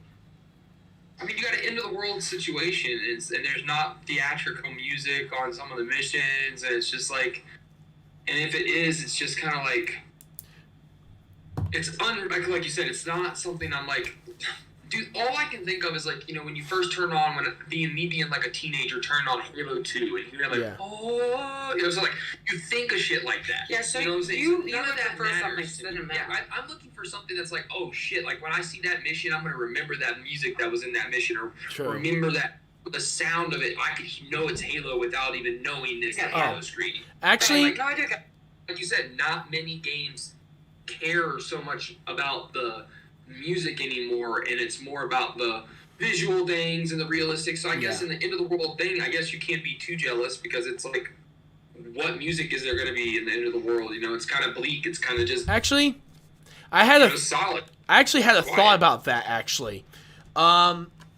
Originally, me and my friends were discussing this a while back when we were talking about the First Division. And we were like, hey, instead of having like its own soundtrack, why not roam around, no music whatsoever, but then you hear music on a radio in the distance of some song you know. Like almost like you're even though that you still hear your favorite song, you feel the desolation of the area. Yeah, it's eerie, right? Creating that environment, right? Yeah, exactly. Like that mission that we all remember. That Yes. Yeah, exactly. I get the point you guys are making. I get it. I'm gonna make the opposite point for all the people who might agree with me. So a lot of times I think they play really like heavy rock or like metal for a lot of shooter games. I really like that they did fast-paced electronic music. I thought that was a cool modern take. They're not the first to do it, but I thought it was the right choice for the energy of like hyping up for the missions. Does that make sense? That's true. No, and that is It's the same song. that was my one complaint. So my one it's not the same song, but no, but they do recycle. Yeah. They totally frickin' recycle, and they expect nobody to notice. And if you're not like me and haven't played the game like 5 times, like a nut job, you know what I mean? Yeah. Then you maybe wouldn't notice. But someone like me is like, dude, change the channel, change the tune. You know what I mean? Like, Yeah. I don't know. In such a long, complex game, like, how could you just be like on these final boss missions? How could you recycle a soundtrack? That's bizarre to me. Very true.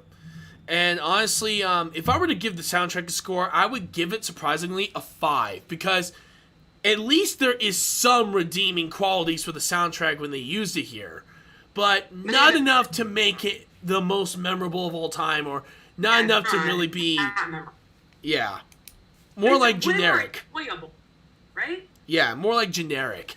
So what would you guys score it? 6. A 6? All right. Yeah, probably my lowest category was music, and it's not to say it wasn't good. I mean, I think I really took issue with the recycling. You gonna go for the 5 as well? The 5. Yeah. All right. All right, now we're going to go on to design. Okay. This is going to be a mixed bag for me because, for one thing, yes, graphically wise, this is inferior to the original Division. But on the plus side, the world is much bigger, and they absolutely give you more variety. So, it's a bit of a mixed bag between the both, where would you rather have just a large city and it looks graphically amazing, or would you have something that has less graphical quality but you have a lot more areas to explore, a lot of different areas to actually traverse, and of course the design of each of the areas in DC look all unique in their own way. So what would you want? Uniqueness or just something that looks amazing?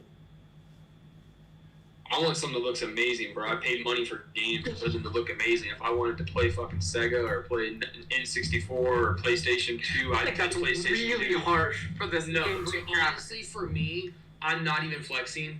That shit was like Xbox 360 graphics compared to bro. Like, I would not go that far. I was not blown away at all by the graphics on the second game after I saw the first game. I was like, I thought I am still going to keep stuck with this. I do believe firmly that the graphics went so far down in quality to give those people extra maps. I feel like that's also a DLC away. Instead of rushing it and trying to get all this big ass stuff in one game, how about you come out with a really good detailed part of the map, and then you drop a DLC 3 or 4 months later after you develop it and don't rush it, and it looks graphically pleasing and graphically nice. That could be an option. But wait, no, they're trying to rush these games because they're so big and so complicated. Things get rushed and things get missed. I totally So I disagree. think I would rather, as a gamer, it's personal preference. So that's I would rather higher quality graphics in a game than a bigger space. That's me. Yeah. No, the only thing I was saying I agree about is the fact that you're arguing that there's not enough detail in this big ass map. I disagree. My number one complaint about the design, like the design of Division 1, because it was exceptional in my opinion, it was barren.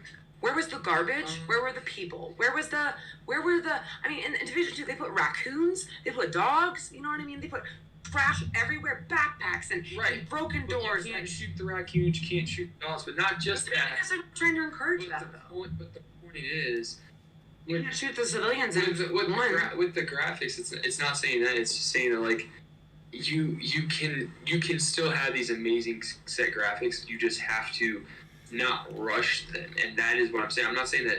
I'm saying I would prefer, like you say you don't really care, and it's like you can have it, but he's like saying I don't care. I was just saying I disagree. Yeah. You're comparing it to Sega and Atari. Xbox 360, yes, you just did. I'm saying, and I disagree. I'm saying I'm saying if I wanted to play these types of games with lower quality graphics, then I would play them. You paid money for the Xbox X. because you want Xbox X graphics. You want to see the world, and you want to see what these developers have. So if these So you're really painting it like a deal breaker? You think that the graphic quality is a deal breaker? They shouldn't play the game. The developers, it's literally, I'm telling you right now, if I would have played the first game, okay, and I would have put in the second game, I would have been extremely pissed with the graphic difference. I'd have been like, bro, what? I think that's just... I don't, bro. I do not see the I think that's... attention to detail that I saw. But like I said, everybody's personal preference. Like, what retro? Would you rather have a bigger world? Like the question you asked us, like, would you rather have a bigger world, or would you rather have more of like attention to detail in a smaller area and have more DLCs that could be added later on? That is actually very true, because I know a lot of people who have, and this is coming from me, who grew up during the Bit Wars. As if you guys, I bet you guys remember the Bit Wars, where it was nothing but these game companies trying to build consoles that can do better graphics, like the 8-bit NES and the 8-bit Sega Masters, the 16-bit Sega Genesis and the 16-bit Super Nintendo, the 64-bit consoles after that, or the 32-bits, and good lord. But yeah, because actually, and yes, I am actually going to reference AVGN on this one, because he did this on his Jaguar episode. He said that people were thinking more about the graphics and less about gameplay back in those days. And now, I think that type of argument still stands. It really does depend, because here's the thing. For as beautiful as a game looks, if it plays like crap, I want nothing to do with it. Exactly. But, however, there's also the turnaround. If the game plays amazingly well, and yet the game looks like I'm looking at something from like Superman 64, then I would be like, why would I even want to play this? Really harsh Because it hurt. No, I'm just doing a comparison though. Maybe I just don't have an HD enough TV. No, it's not that. It's also the gaming consoles that we've owned and have seen through the generational of gaming. Like, we've seen, third generation, fourth generation. So it's like when you know what's expect, kind of like when Cyberpunk came out. Yeah. People were very bummed, because it's like, here's Cyberpunk, this super hype game that was supposed to have insane graphics. Actually, they fixed it. They actually fixed it. They did, but they left that impression, didn't they? Yeah, no, it did not. For example, Far Cry 6, they didn't drop. They were like, oh, we're going to drop, but then they didn't. And I'm kind of happy they didn't, because I'm pretty sure the reason why their game is successful with the drop is because it's done. And they didn't rush it, and they didn't, because of COVID, like, try to get shit out to make money or whatever. Very true. I respect that. So like I said, I think I do agree. Like, I'm not saying that Division 1 is better than Division 2. I'm saying the graphics in Division 1 are 1,000 times better than Division 2. But everything in Division 2 is way better than Division 1. I wish that Division 2 had Division 1 graphics. That's what I'm saying. That kind of makes sense, though. Is this section called design or graphics? This is design, I'm basically. I'm asking because I feel like if it's design, I really quick want to address the layout. Yeah, the design is basically overall. That's nothing like Virginia. Like, that's another thing. Like, Washington looks like Washington. Like, the area near the White House and all that looks like those streets. But the areas that they're describing versus, like, New York, it's not accurate versus Virginian street. I grew up in Virginia, and so, like, and I lived in North Carolina, and so, like, I know that area. So, to me, the area, like, the colors were nice. The colors they chose for, like, the trees and the leaves, that was nice. But I would say the area and the layout and the design of the houses wasn't very Virginia-like. True. That was for Virginia. But other than that, like I said, I just wish Division 2 had Division 1 graphics, and I'd be, like, the happiest camper ever. That's what I'm saying. So basically you want it to look more crisp and clean. Correct. Instead of, like, trying to make it completely accurate. Okay. Yeah. I like those clean details where it's like, oh, man, like, the crunch of the snow, for example. You hear the crunch of the snow in the first game. You don't really hear it as crisp in the second game. Like, there's just small detail that you're like, oh, I wish they would have put more into that, because those are the things that, like, I kind of like a nerd. Like I always look for the next best graphics. Like what's going to be like graphically. Like if you look at prime example, Cold War. Everybody was telling me that Modern Warfare had significantly better graphics than Cold War. I was like, well, how? Because Cold War came out later, and I didn't want to hear it. Well, then Vanguard came out, and I was like, oh shit, the graphics are way better. And then Gecko was like, well, they're kind of similar to Modern Warfare's, and I'm like, what? Modern Warfare looks this good versus Cold War? So it's like, just because a game's newer doesn't mean it's going to have better graphics. True. And I think a lot of the developers, and I don't remember exactly if it's the same developers from the first game to the second game either. I'll actually double check. Those qualities I'm looking for. What was your rating? For Design. I would say a step or 6. Which 7 one? or 6? I'd do a 6, yeah. 6? Alright. What about you, Mace? What about you, Mace? What would you give the score? Clean, easy 9. Easy 9? Effortless 9. A huge part of that to do with, I feel like it's really easy to navigate. Yeah. Just a menu. I feel like you can find things really quickly. Yeah. That's a huge part of the design for me. True. Does it usually look, easy to manage and navigate? And that was like night and day on Division 2 versus Division 1. That is true. I hear your guys' concerns. I'm gonna say I do not think it's as hardcore as you guys are saying. Mm-hmm. I feel like it is the effect of disappointment and wanting there to be improvement, and there really wasn't. True. So I'll take off a point because it's not the best graphics I've ever seen. Yeah. But design, I'd still give it a clean 9, easy. I'm actually gonna give it an 8 because for what it's worth, it is still pretty amazing looking for what it is. But yeah, I do address on some of Contra's issues, and if it's the second game of a series, you would expect improvement in all damn areas, for God's sake. But however, you also have to consider, what if they over-budgeted Division 1? Which makes sense why the graphics were so impressive. Go on behind closed doors that we don't know, right? Exactly. So, it could be that. And I'm looking up right now. It looks like the publisher is Ubisoft for the first game. I'm looking up the second one, though. I'm thinking it's the same. Man, I mean, that's kind of like reminds me of, what is it? It's the difference between Odyssey. Oh, no! Actually, it was developed by someone else. Ubisoft published it. They did not develop it. Yeah, Massive Entertainment and then Ubisoft Milan. It was a different division of Ubisoft. Oh. So, see? I can see that now. So, for what it's worth, so I'm still going to give it an 8, but now I can see that, he was onto something there. It was developed by someone else. Massive Entertainment was the one that took over most of the development. See, that's interesting. That's all I'm saying. It's just not lazy. Yeah, it wasn't lazy. It was because someone else did it. They weren't worried about the micropixels as they were at everything. Oh my god, whatever. All right. Never mind. But I'm gonna still give it an 8 though. All right, now we're gonna go on to gameplay, and I feel like that in this case, I'm gonna. You know what? Screw it. I'm going to do this early. I'm giving it a fucking 10. I hope that says here. Just in case if it's reversed on the camera. But 10 for me. That'd be my first 10 as well. I'd give it a clean 10 as well. Yeah, the gameplay is just it's so easy to handle your character, to move around. The vaulting maneuvers, where you hold A and such. Like maybe it'll take literally 1 second to adapt to. If you're shifting from a different, kind of control mode or whatever. True. But it's really easy to adapt to. It's not overly complicated.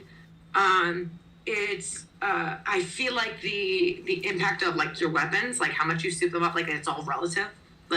You get to see souped up weapons damaging higher enemies. You know what I mean? And it makes sense. So I feel like they really, at least on that whole enemies thing, they totally worked that kink out. Oh, yeah.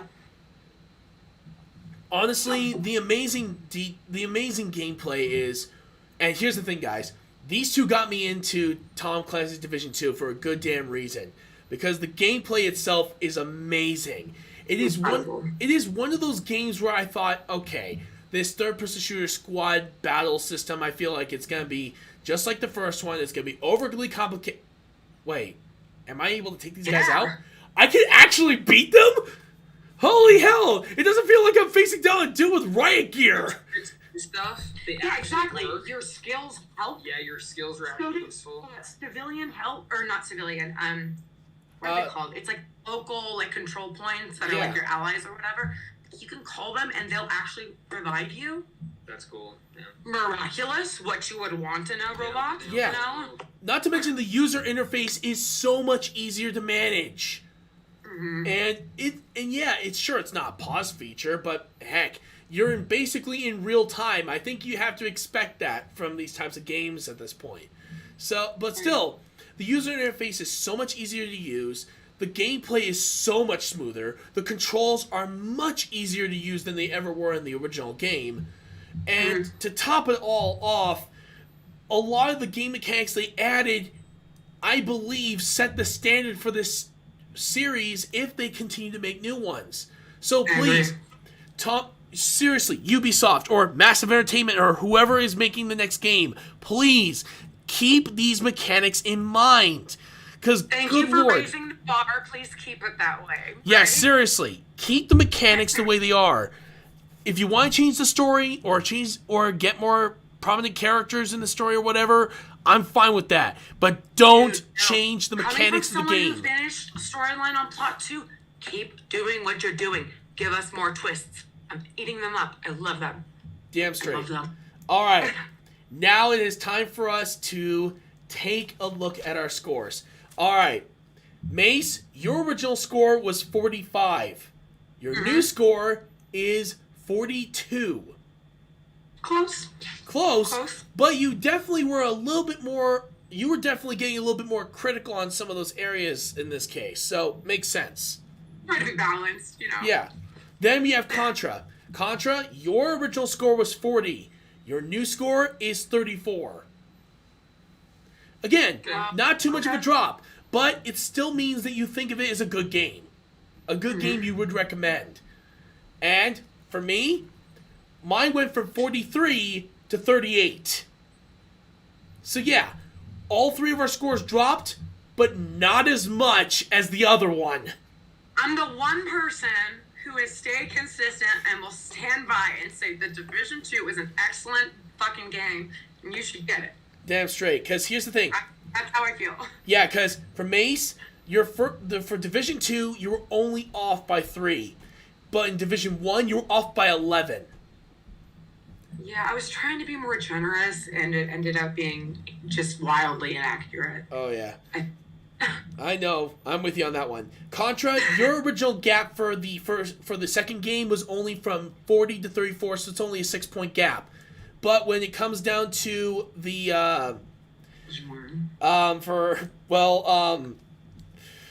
when it comes to Division 1, it's 18 gap. Woo! You were I just the graphics. That was my only thing. yeah. Graphics. And as for me, mine was a 13-point gap on the first game, and the second game I was only up by 5. Nice. Yeah, Yeah, so yeah. I could definitely tell from all of us, we were very, very critical of the first game. But It's hard not to be if you've played it. very true. Alright, now we do something we like to call Retro Evolution, where we literally talk about if we were in the director's chair of this game, what would we change about it and why? We're going to start with Contra on this one. So Contra, if you were in the director's chair for the first game and the second, what would you change about it and why? First game, I would change the mechanics as far as just in general, just everything working more smoothly going through with the controls. I would keep graphically. I think if they did a splendid job on it, I would be super duper pleased with that if they came with me to that. I think I would turn down the AI in the first game, and like you said, and really just try to focus on it being more realistic for a single player to be able to play it, and not set. It's, if they wanted to play offline and not have to have a full squad of 3 or 4 people to really get through the next checkpoints. Yeah. I would also take doing the whole echo really in depth, having to research everything. It's like it served no purpose in half of the missions to get you through the next mission. So it's like, why did I even have to do the shit? Yeah. So I liked that in the second game. So that would be with all of my notes in the first game, would just really primarily just be, just make the gameplay itself as pretty as it was graphically. Yeah. The second gameplay would literally, my first question would be like, can you please touch this up and clean this, because this graphically looks like so unpleasant versus the first game. Like the first game, the first mission, it captivated me. The graphics were amazing. I couldn't wait to land in the chopper, to go in there. It was really exciting.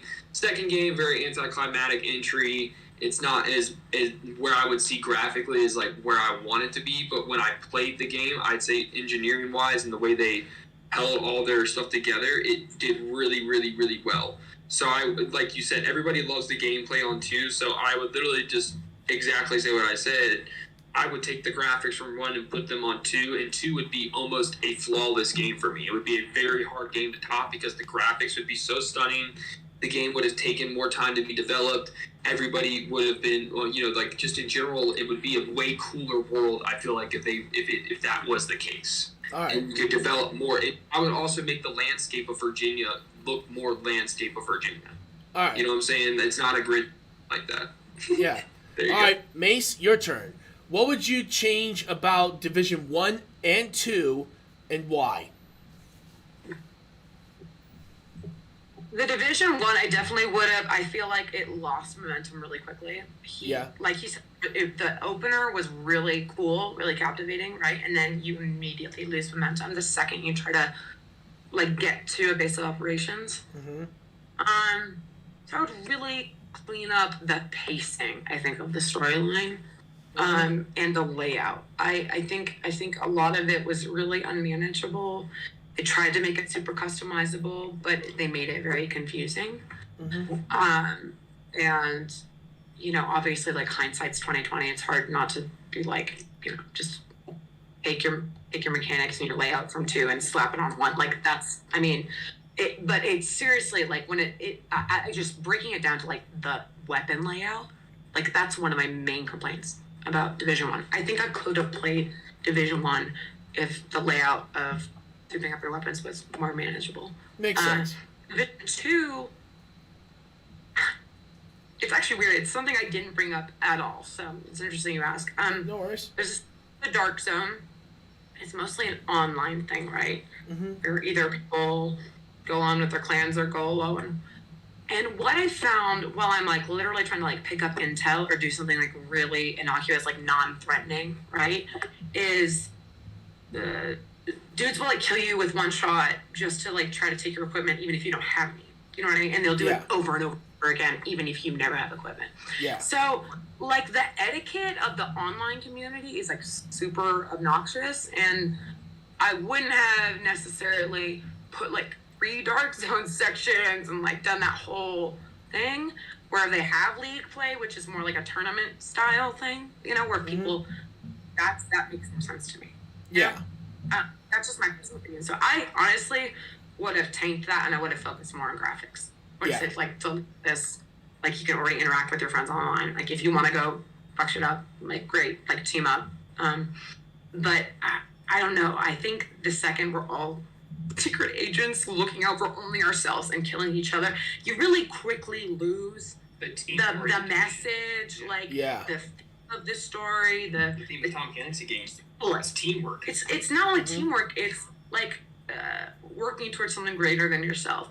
So that whole vibe and attitude on the online vibe is bueno. That's my main adjustment I would make. Yeah. All right, when it comes down to my views on Tom Clancy 1, first, I really have to say that if anything, if you're going to stick with the whole apocalyptic vibe that you're trying to go for, or, well, basically pandemic vibe, I don't know why I said vibe, first, get rid of music entirely, except for when you hear it on the radio as you're walking along. Make it feel like it's more desolate. Make me feel depressed. Make me feel like I'm in total despair just by looking at this city, feeling like there's no hope whatsoever, and make the systems themselves feel the same when it comes to the first one. Because trust me, I have seen games like in Homefront Revolution where they will outright betray you if it means just trying to survive one more day. And Right. not to mention, one of the characters actually in that game gets completely tortured just to spread the message that the KPA are good guys. It's pretty harsh. Yeah. So yeah, why not do something like that? It'd be pretty interesting, and not to mention, it'd give you more invested on trying to stop this outbreak or whatever. Or just asking more questions. I like where you're going with that. Yeah.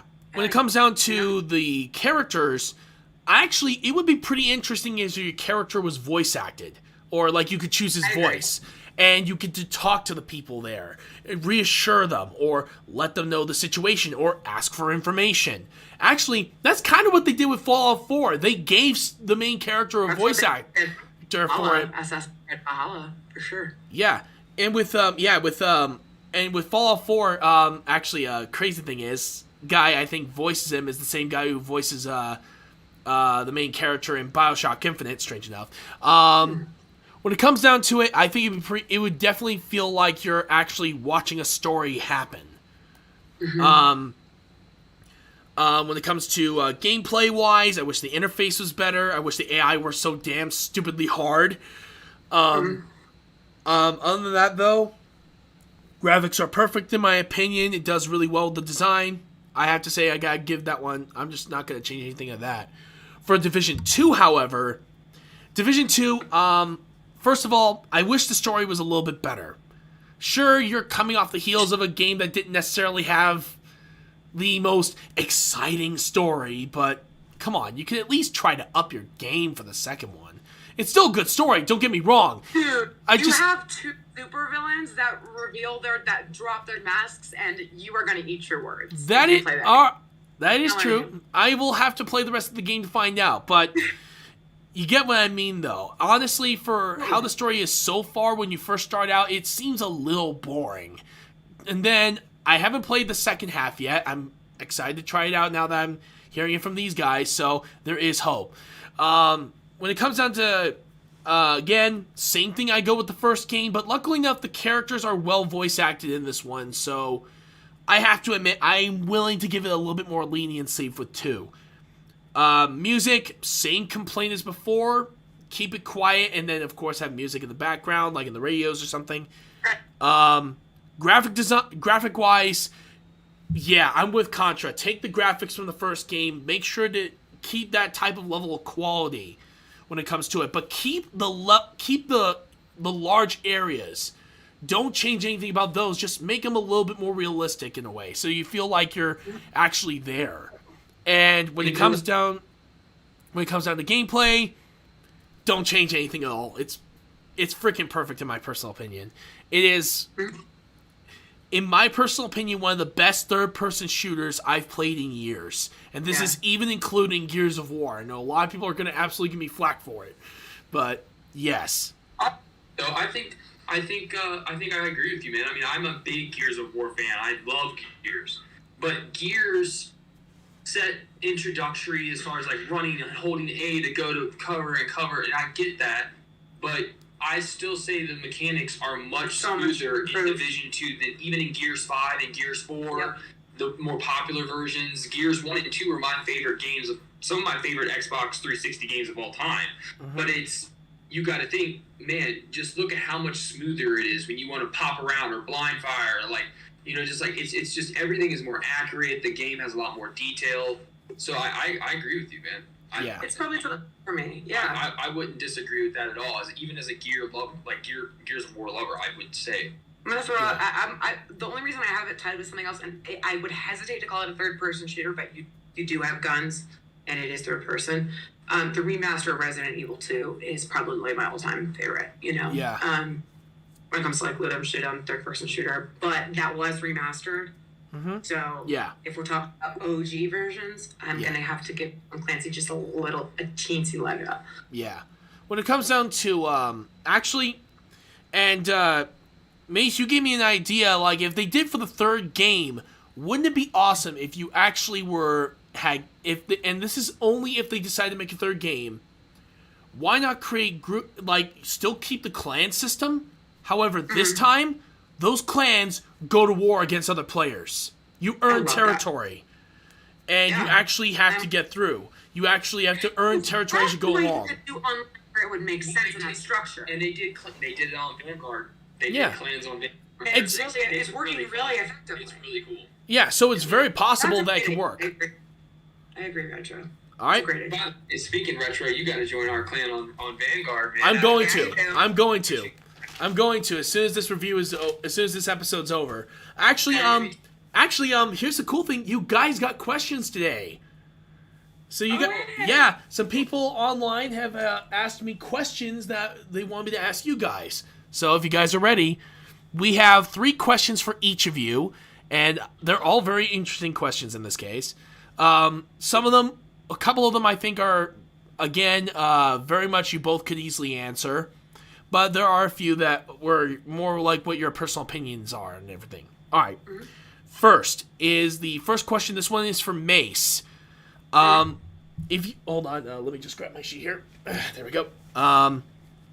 They wrote, "Dear Mace, if there is a possibility that if you were to add anything new to the game of Division 2, what would you add? Because honestly, I would love to see them add almost like a raid system, so that if someone tries to attack your base, you could have the choice to either defend your base or engage the enemy bases in the first, like if they tried putting that in the first game.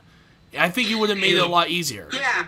So I think the point you were making earlier is exactly the point I would emphasize. I think they tried to make a really, co-op online version of that in the Dark Zone, and I do not think that mode was executed properly. What I would do is really re-emphasize your clans. Right now it's only so that you can get some perks and get some bonus points and whatever, and it's easy to join up in a squad.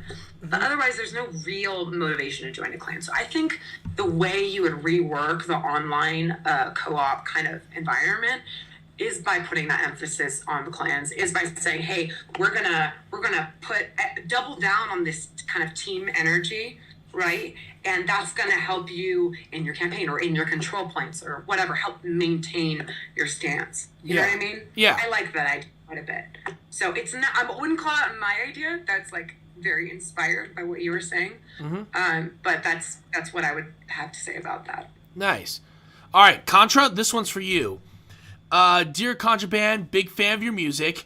I wanted to ask you this personal question. If you were to create a song based on Tom Clancy, mainly Division 1 and 2, what type of style or message would you put into it? Because I personally would have made a much darker song, one that made you feel like you were basically being oppressed and there's nowhere else to turn. So that's kind of along the lines of what I would do. I would definitely kind of take a European kind of dark industrial vibe to it, kind of because it has that dark kind of futuristic kind of dystopia, and very kind of dark kind of vibe. And I would write something that had, primarily it would have a lot of instrumental in it, but it would be just kind of emphasize, words behind it, or kind of you've heard how kind of electronic dance music is, but kind of how they put heavy rock in 2. I like how they do. I would have more guitar oriented or heavy synth and heavy just very futuristic kind of vibes to it, because I think that with that soundtrack, even if it was radios, like you said, you heard music in the background, I think it would be cool to hear music that, wasn't popular in the time where we were alive, or if this takes place 20 years in the future, why wouldn't the music sound more futuristic? You know what I'm saying? So I think that even if it's in the background very merely, it still should be something that's just so creepy and kind of eerie that you're like, whoa, what song is this? That instrumental sounds really creepy. You know, that's a cool sound of an instrumental. So there's like some artists like Night Lavelle kind of has like some darky kind of spook kind of stuff, and artists like that kind of capture really cool spooky kind of vibe with their voices and their tones. So kind of go with like a deeper tone in the voice, kind of like that. That makes sense. Write a song about hope. Mm-hmm. How, in the face of like fear and uncertainty, like that's the only thing that can create stability. Very true. Okay, here's one for me. It says right here, Dear Retro, you have done a lot of games in your past. What would you consider to be the biggest success as well as the biggest failure of the Division series? Also, P.S. I can't believe you put so many hours into freaking Cyberpunk, you masochistic maniac. Okay, first of all, Cyberpunk is damn fun, and yes, I played it while it was glitched. Because I still have a save point where I'm still inside my car under the road. Like, in the ground. Just driving under the road. I love the glitches, I don't care. I don't know why people say otherwise, I find it fun. Just to see how many flaws that game had when it first came out. Mm-hmm. And I am personally fine with that. As for the biggest success and the biggest flaw, well, the biggest success in my personal opinion is that the clans and you working together is a great success, but I also think it is its greatest failure because they didn't implement it in the biggest way possible. If they did, then... Because here's the thing, if it goes too big, then you're basically going back to Division 1, where the AI are just too damn complicated and you need help. But if it's too easy, then you could just beat the game single player and it wouldn't be that much of a problem. But that's where I think that if they did do a third game, they could easily balance it out to a point where you could have the option of one or the other, but you could also still have missions that do require a team. So, like, instead, maybe do a search and rescue mission where you actually have to search around and look for people, and in order to have the greatest chance of success in the mission, you need multiple people to spread out and search. Or, heck, or it could be intel gathering or something like that. It could be, you could implement it even more if you were to give that one a chance. But that's just me. Alright, here is a group question. What is your favorite weapon? What are your favorite weapons in the game? I gotta say, I have a shotgun called the Enforcer, and I've decked it out so insane that I can like shoot it literally like long distance, like a rifle, like a sniper rifle, and kill people from across the map with one shot. Like, it's so insanely overpowered. It has like 1.8 or 1.6 million damage or something stupid like that. It's just so OP.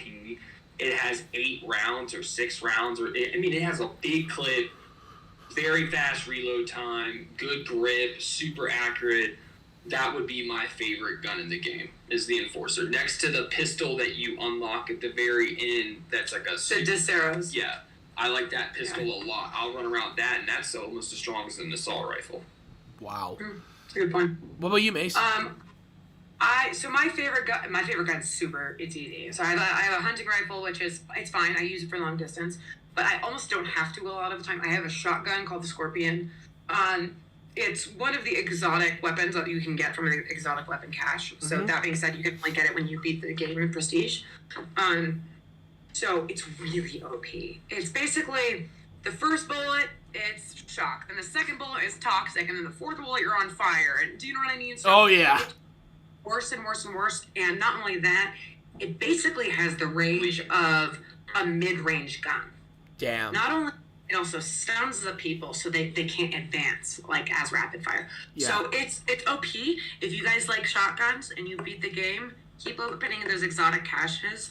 You'll find the Scorpion eventually. There's only so many things that are out there. I swear, there's like 14 pieces of equipment and weapons. I swear. Yeah. there's one sniper rifle I had that has been absolutely essential, and I will say this with religious conviction. Bolt action sniper rifles are basically godlike weapons. You will never if you find a semi-automatic sniper rifle, throw that shit away and burn it in a fire. I will never touch it. Because actually, the only reason why I have this thought now is because it was back in Modern Warfare 2, and I used the Beretta 50 caliber. I kept firing, and then it starts jumping up like this. I'm like, okay, what is wrong? I'm like, why can't I control this thing? Even when I'm shooting just like once, wait for a little bit, shoot, wait for a little bit, it still jumps. I'm like, come on, there's no control here. Then I use the bolt-action sniper rifle in Call of Duty Black Ops 2. I fire, control, wait for the bolt-action, fire again. I'm like, this is so smooth. I will never go back to semi-automatics again unless if it's a battle rifle, but yeah. One more thing to say about weaponry on this game. So, depending on your playstyle, if you like the items and like the special skills like the turret, like your drone, if you soup those up, you almost don't have to fire a bullet. Yeah. Like, I complete bounties with squads at 20, and I don't have to fire a bullet because if I've got my sniper turret on a really strategic location where I can access everyone, right? Mm-hmm. And then I've got an assault drone that's just being aggressive and going forth, I don't have to lift a finger. Makes sense, yeah. It's not stupid. Oh, yeah. All right, and we have one last question for you two. First of all, big fan of your music.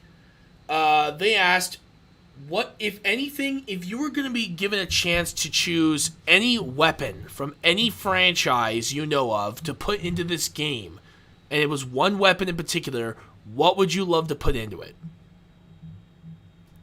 Okay, seriously, guys, you're tempting me with all my knowledge of video game guns in the world. You're kind of, and not even just video game guns in general. I feel like, I'm not gonna lie, man. I have the gun I use in that game is honestly, they already put it in there. One of my favorite guns all the way back, you guys, if you know anything about weapons, is the M1 Garand. Oh, yeah. M1 Garand is a solid weapon. It has always been a really good gun, and you can get drenched and soaking wet, and you can come right back up and shoot. It doesn't jam. It's just they used that. That was primarily what they would give the infantrymen back in World War II. It is one of my favorite guns, and I used it on Call of Duty when it's on Call of Duty. Oh, yeah. I used it on Tom Clancy when they put it on Tom Clancy. I'm really happy that at least they did that right, and they did get some good bolt actions. And because I use that, so I use the Enforcer or the M1 Garand, and then I use that pistol. Those are like my three guns. You can ask her, as long as I've played it, those have been the three weapons I use because, man, it's just the recoil. It just bounces, like you said. The recoil hits, and then you're good to go again. You can shoot, boom, boom. It's just boom, boom, boom, and the recoil is like, and then the more attachments you put on it, it's just one of my favorite weapons of all time. Is one of the M1 Garand. I think the only thing that they didn't add, like a thing to add from scratch that I can think of, I'm surprised they didn't have an assault pistol, like the Tech 9 or something. You know what I mean? Something that acts as like an SMG. A machine pistol, yeah. Because they had so many variations of the cut-off, sawed-off shotgun. Yeah. That I was surprised that they had not a single variation. Not one. Yeah. So they really kind of made that. They were your primary weapons. And not only that, as someone who, I love SMGs. I think they're usually highly accurate and have super good handling. They made them, like, totally not doable on Division 2. Like, they're so weak that you can't have that be even a secondary. Versus the MP5 in Division 1 is, like, god tier. Right. Yeah. And so, I guess my main thing is I would add an SMG-style pistol, like the Tech 9, and I would really, beef it up like a smidge. I mean, come on. Like, you can't use an assault rifle in the game. That seems messed up for certain people's play styles. You know what I mean? True. Like, I don't know. All right, for me, and I'm just going to add myself into this one. If you really, really want me to go full-on video game nerd on you people, I have 3 suggestions. 1, the gravity gun from Half-Life 2. Grab an object, launch at people. Heck, I used to usually do this. I would use the gravity gun. I would literally take a saw blade and I would just launch it at people and decapitate them. So yes. Turn weapons too. Those were crazy. Oh yeah. The other one. You know what? Actually, small weapons from Far Cry. That would be a cool addition. That'd be a good one. Yeah. Dick. Actually, there's one weapon in Far Cry I think would work well. Is that crossbow pistol? I'm sorry. Yeah, basically it's a literal handgun with a crossbow attachment onto it. Well, they did a crossbow saw blade version of that in the New Dawn. Yeah. That was really, handled really well. Was totally effective. You know, you could upgrade it. Like, I find a lot of the specialty weapons aren't very practical, but True. they made it practical, which was cool. True. Another one is the portal gun from Portal. Yes, I'm saying that because wouldn't it be awesome that you put a portal, you go up to the high ground, like say if you're in a situation you were completely outnumbered, you put a portal on top of one of the walls on the ceiling of the building, then you put a portal right below you. Boom, you're right on top of the roof. You turn off the portal, switch to your sniper, you get ready to shoot, and you take them down easily. It also adds a lot more gameplay mechanics that you could absolutely just exploit if you want to. And not to mention, it may even make battles even more impressive. If you guys want an example of this, try the free online game Splitgate, which is basically if Halo and Portal had a baby. And that is an amazing game. Also, for final one, and this is only because I'm a big fan of Halo, please bring back the original Halo pistol, you motherfuckers. Because, damn it, I miss that pistol. That's like a literal miniature sniper rifle in your freaking hand. The Magnum from Halo 1. Okay. Yeah, that one. Basically, the miniature sniper rifle from heaven. It is the god pistol that everyone knows. And it wasn't my style, but I totally get the appeal. Yeah, actually, the crazy thing is that technically, it wasn't even supposed to be that powerful. The developers, one of the developers secretly boosted its damage just to absolutely say, hey, I love this pistol so much, I want it to be a god tier weapon. And that's why people to this day have been begging for that pistol to come back. Well. Alright, so first, before we leave off today, you guys, since you guys are our guests, you guys get to choose the next game, anime, movie, TV show, whatever. You guys get to choose next what we get to review next time. In one of our future reviews. I think we should do a Back for Blood / Vanguard. Yes. Ooh. Because I'm really into those two games, and I actively play both of them very well, and I really have a very good understanding of at least the melee build. I have like a god tier melee. Nice. So we can do maybe something like that. I know if you're interested and you're going to be twitching after this, I'm going to be twitching, guys. I'm going to be doing Vanguard. Try to get a whole squad of people. Retro, if you want to join. Oh yeah, I'll join. Really excited. I love the multiplayer on Vanguard, so I'm really excited to do reviews on that because I think that is something I'm blown away, man. Yeah. I'm really excited. So that's why I'm like all excited to go Twitch because I get to go do my little video. Honestly, I was honestly thinking would probably be I endorse Back for Blood. Back for Blood is my game recommendation. Well, I would love to review that with you. That I mean, such a blast. Oh yeah. As for movies, this is an odd one, but it's a challenge for you potentially. So I feel like there's a huge saturation, like there's way too many like Christmas romantic comedies, and most of them are garbage. I mean, like really, really cheesy, embarrassing, like not even entertaining. Of course. You know, just like aw, and that's it. I want more from a rom-com. So for me, we watched Love Hard. It's the best Christmas movie, like rom-com I've seen. It stars Nina Dobrev from The Vampire Diaries and Jimmy O Yang, who was on Silicon Valley. It's really good. It has. So what's it called? Which I love that kind of representation. It's really funny. I had really low expectations for it, and it ended up being really charming and really funny, and quite heartwarming. It had that like the mid 2000s shows, how like very family and like you should. It's very accepting. There's some family matters, like really values. good, like really good values. how to be good and like Yeah. that's kind of what reminded me. It kind The of messages has, are like good. those earlier messages in good movies.